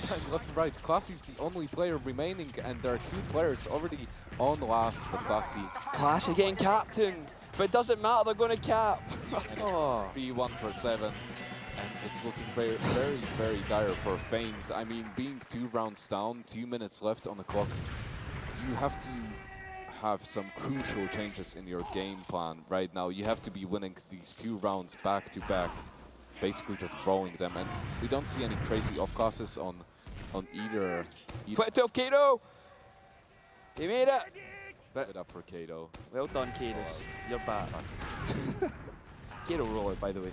Now, this mid, let's hope it's not like last mid, but it was everywhere. Ginks in, Pappy gets the last. Ginks in, but he doesn't really do it. A few rockets, that damage there and there. Se7en's looking healthy compared to Feint. Lucas really weak. Celestis in, gets see just like that. Lucas going down as well with Starkey. Katie's going down. Everyone's, it's one of these mids again. It's not looking good. Raymond still alive though. I think they can get out. Pappy's only one up. Gink has just spawned, so it's not. It's Se7en's just really good at playing these passive mints. I mean, they just have two scouts playing around the medic demo man combo, and then Celestis and Captain just combined these crucial picks. I mean, when you have your medic secured and you get the enemy medic pick, that's basically a mid one as long as he plays super defensively, right? And now coming into second, there are Ginks in. pushing with full advantage, but Feint is just being pushed by the quad, so they're just trying to play this nice and aggro, but Starkey's already at last. Yeah. He's behind seats. Glass is down 7. The easy two-shot for Stark. Uber being used on the 7 side. Starkey's in. What's he up to? He's going in deep. He's doing it for the log now. They know they've got this map in the bag. 45 seconds left in the clock. It doesn't matter. This is all for it. Garbage time now. Pappy going in, getting a direct on Captain. He's going to take another fight with a soldier on I think it was Captain's joint in. He's going to run away with his pickaxe. No iron for you tonight. Round, basically a garbage time round, but 4-1 to Se7en with 30 seconds left. And we've seen these teams trade maps, right, so far. So Se7en's pick was Gullywash. They lost that 2-1. And Feint's pick was Process, and now they're losing this. Basically 3-1. We can't call the last round a serious round. On the log, it counts though. On the log it counts, 5 seconds left. 1-1 series tied, and we are gonna go to tiebreaker map. This is getting interesting this year. We don't know who. We've got one map, the decider map, to see who actually gets into the grand finals to versus Se7en, the best American team with the best American players, and not Froyo. Se7en just coming in strong after their first map loss. You know, they're really trying to get on that stage as they do every year that you guys are seeing live on the big TV. Right now on the big TV. But our analysts are looking ready to take it away. They're going to be talking more about how the game went. So take it away, guys. Yeah, thanks so much, Adysky and Plunk, and also big yow to the people at the main stage. Let's hear it. Yow? Yeah, okay, there we go. We got him going. Yeah, we're excited to be here at Insomnia Land. Also, very excited with this series as it continues. You know, I think all of us were feeling faint after that first map, but not quite able to put it together here. Alba, what were your thoughts on process? I think towards the start we still saw that a little bit shaky Se7en that we saw in the previous map, but then towards the like 15-minute mark, I believe it was, they started to get some big plays from Celestis, and I think that really led the charge for the whole team and just made them feel more comfortable playing. Dom, what did you think about process here? Yeah, I would agree too. At the beginning, Feint was still being led to be able to play their game, right? It was like a lot more aggressive in the first few minutes. Feint got a really quick round early on, and for the first time in what feels like this entire event, Se7en has shown off the adaptability that we know they are capable of. Yeah. It didn't take them a long time, where it otherwise was every single time too little too late. They figured out what they need to do to fix it. The game was massively slowed down again, a lot of sniping for a good 10 minutes or so, and eventually they cracked the last hold, and from then on they just had a stranglehold on the map for the rest of the series. Yeah, certainly pumped the score up a bit. And flipping over to our logs here, it does look like we are going to have some interesting stuff here. And actually, top fragger was Tomas there, 21-9 as his score. Alba, anything else that you want to point out here? Yeah, I mean, Pappy putting in good work, but you see the soldiers and demo on Se7en, Katie's Captain, and Celestis just all throwing pretty big damage numbers, and I think that really brought the difference in this map towards the end. Tom, do you think there's an issue on this map with Lucas Stank, or maybe perhaps Se7en switching strategies a bit to try to counter him and subdue him? I think it's just a trend that we've seen all weekend now, is that more and more Feint is just slowly going back to the really like heal-heavy pocket style. where previously they've been highly relying on the Daumen and Lucas to lead all of their charges. Papi now has been, over this entire weekend, been on receiving the most heals, taking the most damage, and it seems to be working. It seems to be like, going back to older strats to beat the new Se7en here.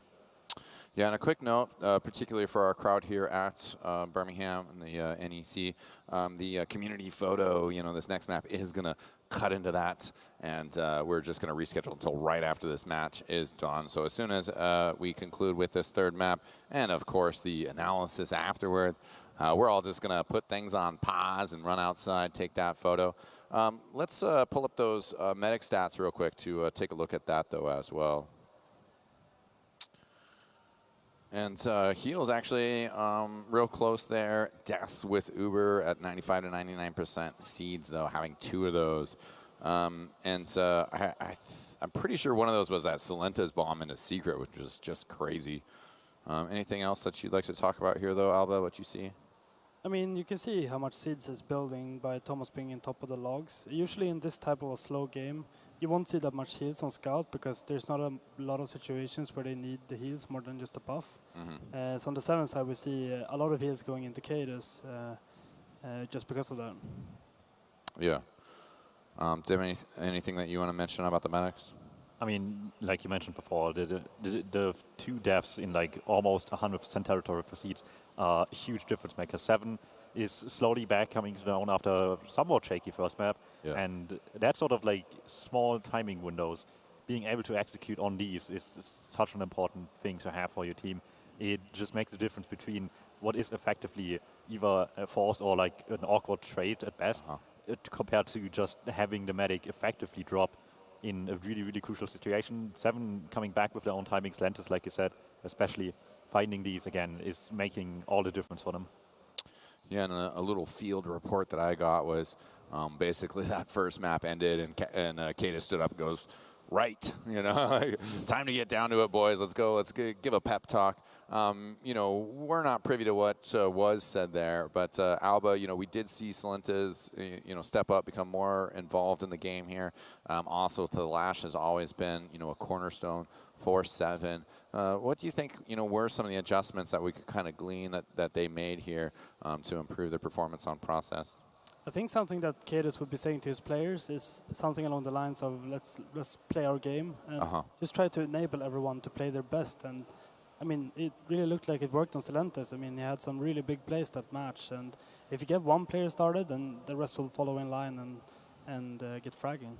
What do you think are the key points for Feint to take away from process there? They had a strong first map, and that can be tough in a best-of-3 series, to go from being 1-0 up and being like, all right, we did so awesome on that map, we just got to win this next one, easy peasy, and then all of a sudden the other team, makes some adjustments, and they end up with, on the scoreboard was a pretty strong performance. What do you think Feint needs to do to make sure that they stay focused going into Granary here, and perhaps some adjustments that they can make themselves to improve?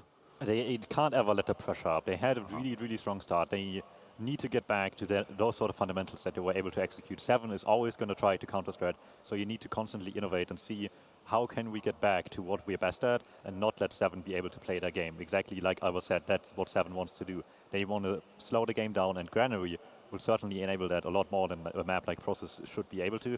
So it's not going to get easier from here for Feint, I think.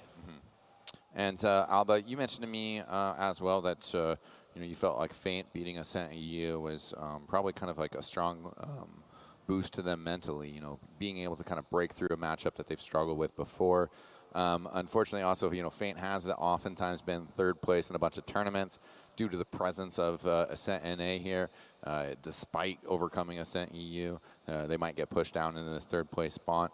Kind of similar to you, what does Feint need to focus on here, to get themselves jazzed up, to make sure that they keep this momentum and not only just break their curse against a Se7en, but also prosper over Se7en?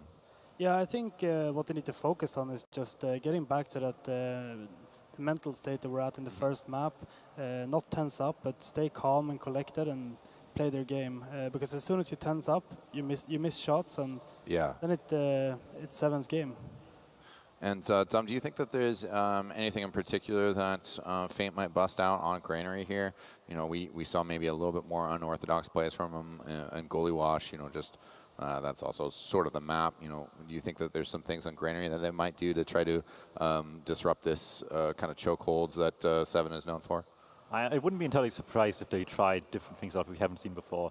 Granary middle is a really, really like high area you have around the choke point. So maybe King can try sort of these high bombs again, maybe even with the Beggar's Bazooka. Sniper is traditionally favored only around the last point area because you have the like safer sidelines to play around, where on mid you don't really have a good sideline into enemy territory without committing really deep. Maybe that's not what they need. Just take the risk to put the sniper in really, really far into enemy territory, to take the risk and then get the hero shot they need. Something like that might just make the difference. And again, we've seen a lot of banner play from Fein, be it single banner, double banner. They've shown they're capable of using those to great effect. Gran is a map that allows for, I think, all three banners to have a really good effect on the map. You have a lot of open area in a few points like last, so the buff banner itself can just get the damage over distance really nicely. You have the wide open area to abuse the conch, the heals, the speed would be useful, and the closer areas around second, for example, favor the battalion's backup really nicely. So whatever situation they're in, there's always something they could make use of with that banner play. Alba, anything you want to add in regards to the banner or possible other alpha classes we might see like Pyro? I'm hoping to see, Gink picking up the black box conch again. We saw it briefly on, I believe it was Sunshine versus Ascent NA. So I'm hoping to see him take that load out. And then Papi, if he chooses buff banner or battalion's backup, either one is fine, depending what they feel that they need. But I would really like to see a double banner play from them.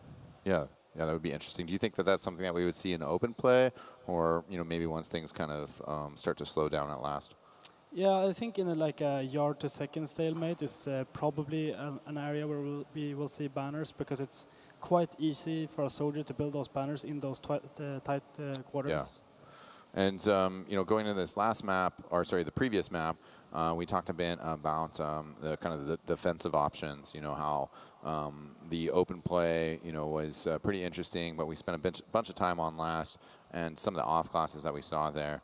The capability to quick switch off sniper, maybe not as easy on Granary as it is on process. Do you think we'll still be seeing, engineer? Or do you think we'll have a heavy on the pipe? Do you think we'll get 3 off classes holding last dumb, or what do you think the strategies might see? I think the option is entirely there for all of those. It depends on the situation a bit itself, depending on how much time there's to build a gun. If you barely can get a level 2, maybe just take the heavy. Use the fact that you have some ability to dodge around. Sniper, like you said, you have the spawn line to keep in mind. You need to be able to quickly go far enough back into spawn to not get hit by anything. So the sideline is really good for you. You just need to be a little bit more careful than on some other maps for it. And we did get predictions from both of you before this series, got underway. Now that we're 2 maps down, we're getting into that final map. Want to give you a possibility to, either change your answer or just extrapolate on how you think that Granary will go. Quickly, Alba. I think I'm staying with Se7en. Okay. I think they really picked up the pace, so I think they can do it. And from you, Dom? My heart still says Fein. My brain is leaning towards Se7en now, but I still believe they can do it and bring the upset. All right, well, thanks for the insights, guys. We'll have to see where the chips fall in the next 30 minutes. And to lead us through that action, we're going to go to our casting duo who've been doing an excellent job so far, Plunk and Adysky. Take it away, guys. Hi, we're back again on the big screen again. We're on a third map, Granary. Notorious Se7en map from Rewind, if you remember that whole thing. I don't think I reckon. It was the Froyo where they were like the 2 3 second cap. Remember that? That was not Rewind. Was it? It was. I played that. Yeah, It was like 6-3. Was it? No, I swear to God, it was 3 Rewind. seconds left on the cap. Oh yeah, the Froyo were here. Yeah, Freya were here. Do you not remember? I was drunk. Okay. Fair enough. You expect me to remember? You've seen my behaviour this year. I absolutely did, Plunk, but we are getting ready into this last map, and as he said, it's a very slow map, Plunk. It's a very slow map, and Se7en is a very slow team. So I think this map is going hand in hand with, holding onto a point for a good old stalemate and just waiting for that one crucial pick to make things go in. But not many sniper options for this map, not many open sidelines as we saw before on the last map, but we will be going live Now. now. We have the gamers jumping. We're on Granary. Granary, and this is a soldier and demo map basically, so it's going to be dependent on them. Scouts do help, but you know, all about the demo, and with Lucas getting 2 stickies on him right off the bat. Captain going to be jumping in. Yes, a shot. Classy and King what are they up to? Raymond Se7en down already, but it doesn't matter. Starkey and Captain Cole on the goal with Cadis to get the rest of the Feint crew. Off the bat, Se7en are really strong. That was a really nice start of the mid where Cadis basically just bullied Lucas off the ground and just leaving him very weak even after the pack. Just the soldier aggression following up was just easy cleanup for Se7en, and now both medics going down. So maybe Se7en will not find the second point. Captain is really deep and he will end up going down. He's getting cleaned up right now, so it's going to be 5v5 with Raymond on 20% ad, but the Se7en front is already super guard. They're hitting over this top area. Yeah, Se7en they aren't playing any game. They want this grand final. They definitely want it. They're shooting sticks right now. How fun! Slen and Starkey. Oh, he seeds Lucas and Pappy all down. Slentis is going even deeper. I think I was like, no, he misses that on the pipe there. The last just going to walk on the point, gets this last shot on Ging. The headshot from Thomas though, but it doesn't matter at the end. Starkey himself. That was such a fast round. I'm pretty sure the config is wrong again because I don't see the time limit, but yeah, that's why we will be pausing for the config again. But that was like a minute round, Plunk. Yeah, now although the config is broke again, which is a minor it can be fixed. Yeah. The Feint crew look like they've lost their vibe, let's put it that way. They've lost their map 1 vibe, definitely a surprise. They've lost their, we can just push in and then hold for the next 20 minutes with the battalion's backup. And they've just been rolled on Granary. Although both teams have notoriously good players, the config's been fixed now, so we can now go back at the game. Granary is just very well known for you wipe on mid, you can get very easily pushed all the way to last, and it's basically a fast round. So you really want to be looking after your medic on these mids, and we see Cadis going up top compared to last mid where we saw him going out the lower ground. Low ground, yeah. And it seems this time we have bombs exchange one side. Seed's going down to Se7en right now. That's Seed's down already. Pappy's down. Gink's down. There's only Classy, Thomas and Lucas alive, and they're being chased around. They're in blue. Se7en's being pushed back, although they lost Stark. Se7en's captain. Traced by Thomas. But Flash and Starkey are keeping Raymond alive. Lucas is the only one left alive on mid, which is... It was so well played by... Again, Se7en is just pulling it for his team, just getting Seeds straight away on this mid, and then instantly as Seeds goes down, the Se7en players are instantly just holding as they're out, just defending their medic for their dear life, and they're already taking over this left-hand side with Cadis up front. There is no defense on the second point, Plunk, and it looks like it's going to be free for the Se7en boys. Seats on 50% means that Se7en might be able to pick straight into the last round supercharge advantage. Level 3 Sentry Gun already up on the last. Gink set up on this right-hand side door, looking for anything. Doesn't quite get anything. No, they do have a Sentry Gun up there. It's going to go down rapidly. That doesn't matter. They've got a Tommy Slap Heavy being piped. He's just mulched alive there. Happy getting captain though. It doesn't matter. They're all trapped in spawn. Starkey clearing sticks. Needs to take a fight with the scout. It's all going.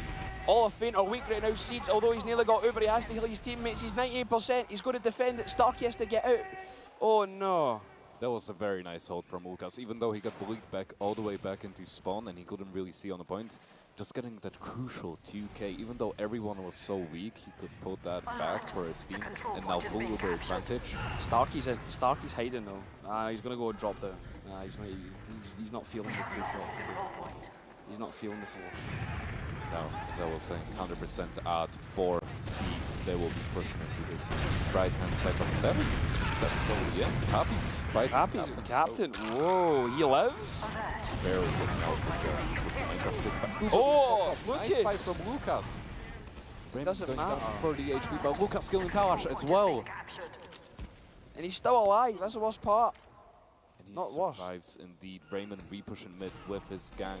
50%, no Uber charge. The air shot from Ging, denying the bomb onto the seats right there. Oh my!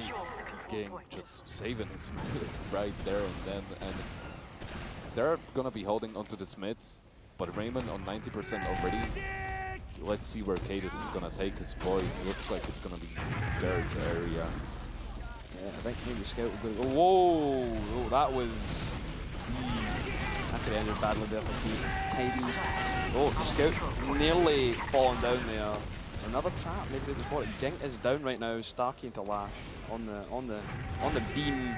It looks like getting the heals. They're being quite aggro. They're just pushed to feint out without using Uber. A feint, no, they have. If they hold back, they can have an Uber. But it doesn't matter. Se7en are going to win. They're going to need to take a trade. They're in like that. Flash on the scouts to flash. There's too many flashes. Gink, Pappy, and Lucas are still. Oh, they died last round. It doesn't matter. Last wave. But they're in. Just getting cyber-bullied right now. I mean, they just got pushed from their own mid and into the last.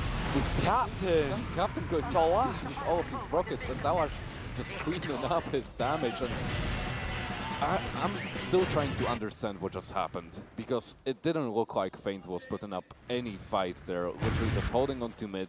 They were falling back from mid, just losing 2 players for no reason, and then just getting pushed all the way into second with the 7 to aggressive trade on second, just getting picks, more and more picks. And it's gonna be round 3. We're only 6 minutes in, and it's duo up for 7. Doesn't look very promising for Feint. Yeah, and we had Lucas roll from Gary, but another big bomb and coming from the soldiers. They're going to get on. Seed's down already. Silentes did it again. Would you look at that? Who's seen that one coming? The last getting Gink. Katie's going down as well. The Classy. No, it's heal ads right now. It's a PV. Well, heal ads, and there you go. And this is basically just deja vu, just over and over again. Seeds instantly down. Oh, Classy! Whoa! Shot on Tawash. But yeah, I mean, Seeds, I don't think Seeds has been on mid for longer than maybe 10 seconds combined in these 3 mid fights. He instantly arrives and Syl is on him like butter on toast. They don't. It's like they don't know how to deal with a high bomb. They don't know how. It's just Syl appears, Seed's gone within like the next 2 rockets he fires. It's not. It's inhuman what that man has done to Seeds. And Seed's very well known for his, really good serves as well. It's very sad seeing him, not being able to serve these rockets from Silentes. But Silentes is, really good soldier. Gotta give him respect. But we are gonna be putting class of Uber advantage. Yes, on Cadus just taking out the center gun. Adysky focused down on the right hand side. Everyone from Feint is in the spawn. Seeds has 96%, barely gets his Uber. Is he gonna pop it? He's gonna be popping it off, trying to get the salvage frags. Skate is jumping super deep in, and everyone from 7 is just on the high ground, and they're looking to repush this. He goes in, he gets the pipe on Gink, he's dropping down, it doesn't matter. He never got Seeds though, unfortunately, but Seeds did take a lot of damage. Look at a pipe and a sticky splash, I'm pretty sure. And 7 is just gonna be saying, okay, even after we repush, we can't secure the best Starkey in this. Oh. Damage from Luca, barely getting out, but 30% out. And Luca, spam from Silentes, opening up so much. Raymond already on 85%. Lucas is not gonna make it into this last defense in time, and 7's already deep in. They're not getting spammed at all. There are 2 solis on the high ground, but the Uber is being used on Cadus. Cadus is shooting the sentry gun. Sentry is going down heavy on the high ground, being taken care of. No stickies on the point. Oh no! That 7 can just walk on a point without any defense and pause going from the Feint side. I'm guessing this is just going to be a tactical pause at this point. Attack pause indeed. Feint kind of need to get how to put this nicely, kick up the arse to realise what they're up to. They need to. What's wrong? What we can see is high bombs every mid. They don't know how to deal with it. I don't think I've seen much Granary being played this LAN altogether. So I think Feint has just not prepared for 7 and how aggressive especially they are playing on Granary out of any map, really. Like 7, we've seen 7 play against Ascend, just having a 10-minute stalemate, just holding last. And right now, 7 is just rolling. I'm looking at the timer now, and we are barely 8 minutes into the game, and it's already 3-0, and Feint really has to change something. I mean, especially on mid, Seeds is just dying all the time. And the soldiers, although they do get frags, it's not like they're not like getting the big impact pick. They're getting Seeds right off the bat within the first 10 seconds of every mid, and they don't know what to do. It's just a scrappy fight after that for Fate. They don't back out. They just kind of double down, I suppose, and all die. Basically. But Se7en, if I had to choose an MVP of this tournament, or of this match, not tournament really, but this match alone, it's gonna be Se7en. This bracket, I'd say, is so. I mean, how many times have we mentioned this name? But we are going live now to mid number 4, 3-0 for Se7en. We're on third person cam. Now, let's see how Lucas goes this mid. He's going up top. 34 HP, so did Cadis. 1 HP! Oh, what a... that was a close one there. Now, let's see what's happening here. Gink and Pappy are delaying the bomb. Se7en is down. They realise what's happening now. They're going to need to get Kado. He's surfing rockets. Starkey onto Classic. Gink, both Classic and Gink now down. The Med is still alive. Seeds is still alive. Pappy's down. Both soldiers are down inside of, on the side of Fate. They're going to need to get out. And Cadis eating pipes and damage. Another... Oh, that was a sticky. But and on that mid, we saw a change from Feint. They were like, oh, so what is Seeds dying to every time? It's going to be Se7en. So they instantly focused on Se7en, but drawing so much attention, Se7en was just able to push through that far left-hand side and just getting 2 picks straight away, trading for Se7en, and it was just an easy secured mid, but at least Seeds is staying alive, so we might see a better, you know, second hold instead of a last hold here, but all of Se7en is positioning this far left-hand garage, trying to see if they can spot a player to kill. yeah, Se7en is jumping in, doesn't look, it's quite weak. Seeds never even took any damage during that Papa took some of it, but, you know, maybe try and get a force, maybe look it down, it doesn't matter. Captain is just outside Z. See what he gets up to Soldier. Oh, he rocked up to him. Spam him out. Gink's watching Lunchbox. Pappy hitting a nice direct. It doesn't matter. Cadis is going to get the sticky just outside Z. Picking him off. I was about to point out Pappy was running buff banner, and that's something that most teams don't expect, but we are seeing. Gullywash, he's in. The Uber that Seeds is going to need to use, but it's a bit slightly better Uber. Maybe try and get him catched off Lucas.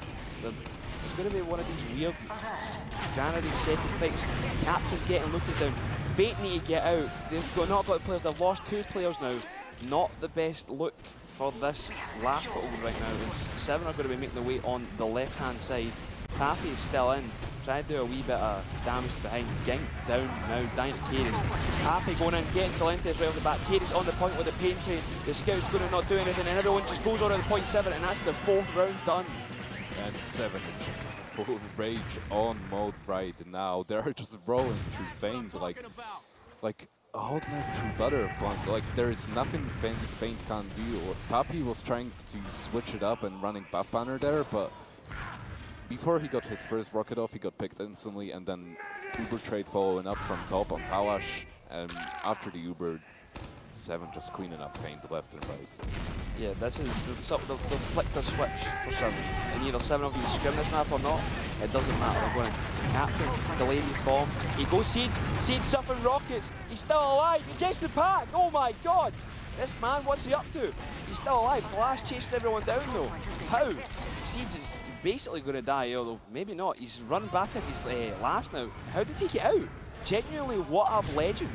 Oh, that's very unfortunate. He hits the wall as he's running away from Stark, but Stark is 1v1ing him here on us. But Seeds is still alive. Surfing the damage. Is he still gonna get out? He's How? 50 HP. Stark's beefing these shots. 19 final. Oh. No. Very unfortunate for Seeds there. I mean, so much effort to stay alive there, but dying so late. I mean, he's gonna be missing for this last hold. Se7en's already capping second point, and I don't think Seeds is gonna make it up in time. No. Plus, he's building a gun for his team. Seeds are only now getting up, but 100% for Raymond, and they're just getting set up to maybe finalize the game. If they end it now, if they get the round, they have a stage spot secured. So this is due. Well, Kado's already in. He's doing the usual, get the sentry gun out of the way. Maybe go for the heavy. They don't have a heavy. They have a pyro this time. They're sort of switched out. They're going to need getting Seeds. Kado's missing the pipe. He kills himself to get Seeds. Captain and Pappy going in. They're on the point. It's only 2 up. Pappy's only 1 up. And Se7en on the point. And it's going to be a 4-0. And Se7en secure themselves a place in the grand final against a Se7en. And that's a Classic 5-0 roll. Hey, you guys, look at you guys. Hey, right, Give it up for Se7en. Right, stop dabbing. No, no dabbing. No, no more. Please, you can clap. Don't dab though. And That's turbo virgin behavior. I think I'm saying this for everyone, but I think this is the final we were expecting, Plunk. This is the performance I was expecting from Se7en off the bat. Yes, this is what we were expecting from Se7en, basically all tournament. You know, clean cut, 5-0, no bumps, but the tournament has been so close, but now Se7en securing a final spot for themselves. They're going to be headed over against Ascent NA, and that's going to be happening tonight. Yeah, and I think it's time for our big brain gamers at the desk to take it away and tell us why Se7en did well, and we are too small to realise how it happens. I don't know. Take it away, guys. Yeah, thanks so much for the excellent casting, Plunk and Adysky. And yeah, kind of a shocker. I mean, I think in even you know, the invite groups and probably even in the open group stage, we didn't really see all that many 5-0s. And then also to just kind of have that stomped out in 13 minutes, pretty brutal stuff. Let's get some just quick initial reactions from you guys, Alba. I mean, for me, this is kind of classic Se7en. This is why they are so good. They're just like one of the best teams at adapting, and that's exactly what they did. Thoughts from you, Dom? Yeah, I expected this map to be in Se7en's favor for sure with how Granary just inherently plays, but I didn't expect it this much. Feint looked kind of lost at sometimes, and Se7en just took every opportunity all the way. They just were relentless in the last pushes, took everything they could in terms of space taken, and the moment Feint tried to react to anything, the point was already played too much for them to even reach it anymore. And a quick reminder for the crowd here at Birmingham, we are going to have our traditional community photo taking place out in the atrium. So if you're going to go anywhere, please go over there. We're not going anywhere just yet. We want to take a look at our logs and share a few more thoughts on this match, how it went. Of course, we'll get into the grand finals analysis when we get there. Wow, Starkey, 15 kills, 1 death. Alba, anything you want to point out here? Yeah, I mean, when the rest of the team plays so well, you can just shine as a scout because the work is kind of laid ahead of you. Of course, Starkey playing really well and hitting good shots, but when you have Kadus, captain, and Thalos there as well, doing so well, it's, I mean, this is a 5-0 log, and you can see it in the numbers. Yeah, it's just the story of the machine working perfectly, right? Like the flank scout is not the one that wants to necessarily take the fights. He's not the one that should take the most damage at all, not necessarily the one that needs to deal the most damage. And like everybody doing the work, and Stark is just there to clean it up every time and never had to be in danger for it, as you can see. So it just all worked out exactly as Se7en intended. Fun fact, Starkey took less damage than Raymond. Ouch. So let's take a look at the medic stats real quick. And I got a question for you, Dom. I mean, obviously, this is a tough loss for Feint to swallow. You know, at least Process went a little bit more into it. The question being, do you think that Gullywash was the exception, or do you think that Process and Granary were problematic maps for Feint, and perhaps under different maps they would have performed better? I mean, at this point, it's hard to say that Gran wasn't, at least to some degree, problematic like Snakewater was for Se7en yesterday. So it's definitely an argument to make here, but at the end of the day, Se7en just improved over the course of the series massively to the point where it was like almost unrecognizable how they played the first map compared to the last one. And in the end, that's what you need, right? You need to be able to step up to the task if the enemy requires you to do so. And Feint certainly did at the beginning of the game, so Se7en just stepped up massively over the course of these 3 maps. Well, yeah, certainly with a 13-minute stop, not too much to say about Granary. Disappointing from us, just on behalf of Feint. Those guys obviously got to be feeling it to take such a kind of a harsh loss to end their tournament, to end up at 3rd place. I think we do have plenty of thoughts about Se7en moving forward, but we are also going to have some time later to get into the analysis of that, our predictions for this grand finals. The community photo, as we mentioned, is starting to happen, and that's always a wild, crazy affair. So you know what, I think that we're just going to cut this maybe a little bit short, our normal post-game wrap-up. We're going to head over there to make sure that we don't get left out. Nobody wants to get left out of I-65, which is a fantastic event. Everybody who's thinking about coming to the I-Series should certainly look forward to doing that in the future. But right now we're gonna split. We're gonna head over to that community photo. But don't go anywhere, ladies and gentlemen. The grand finals, I think about in an hour time. It's gonna be awesome. I'm super hyped for that. So don't go anywhere, ladies and gentlemen. We'll see you guys next time.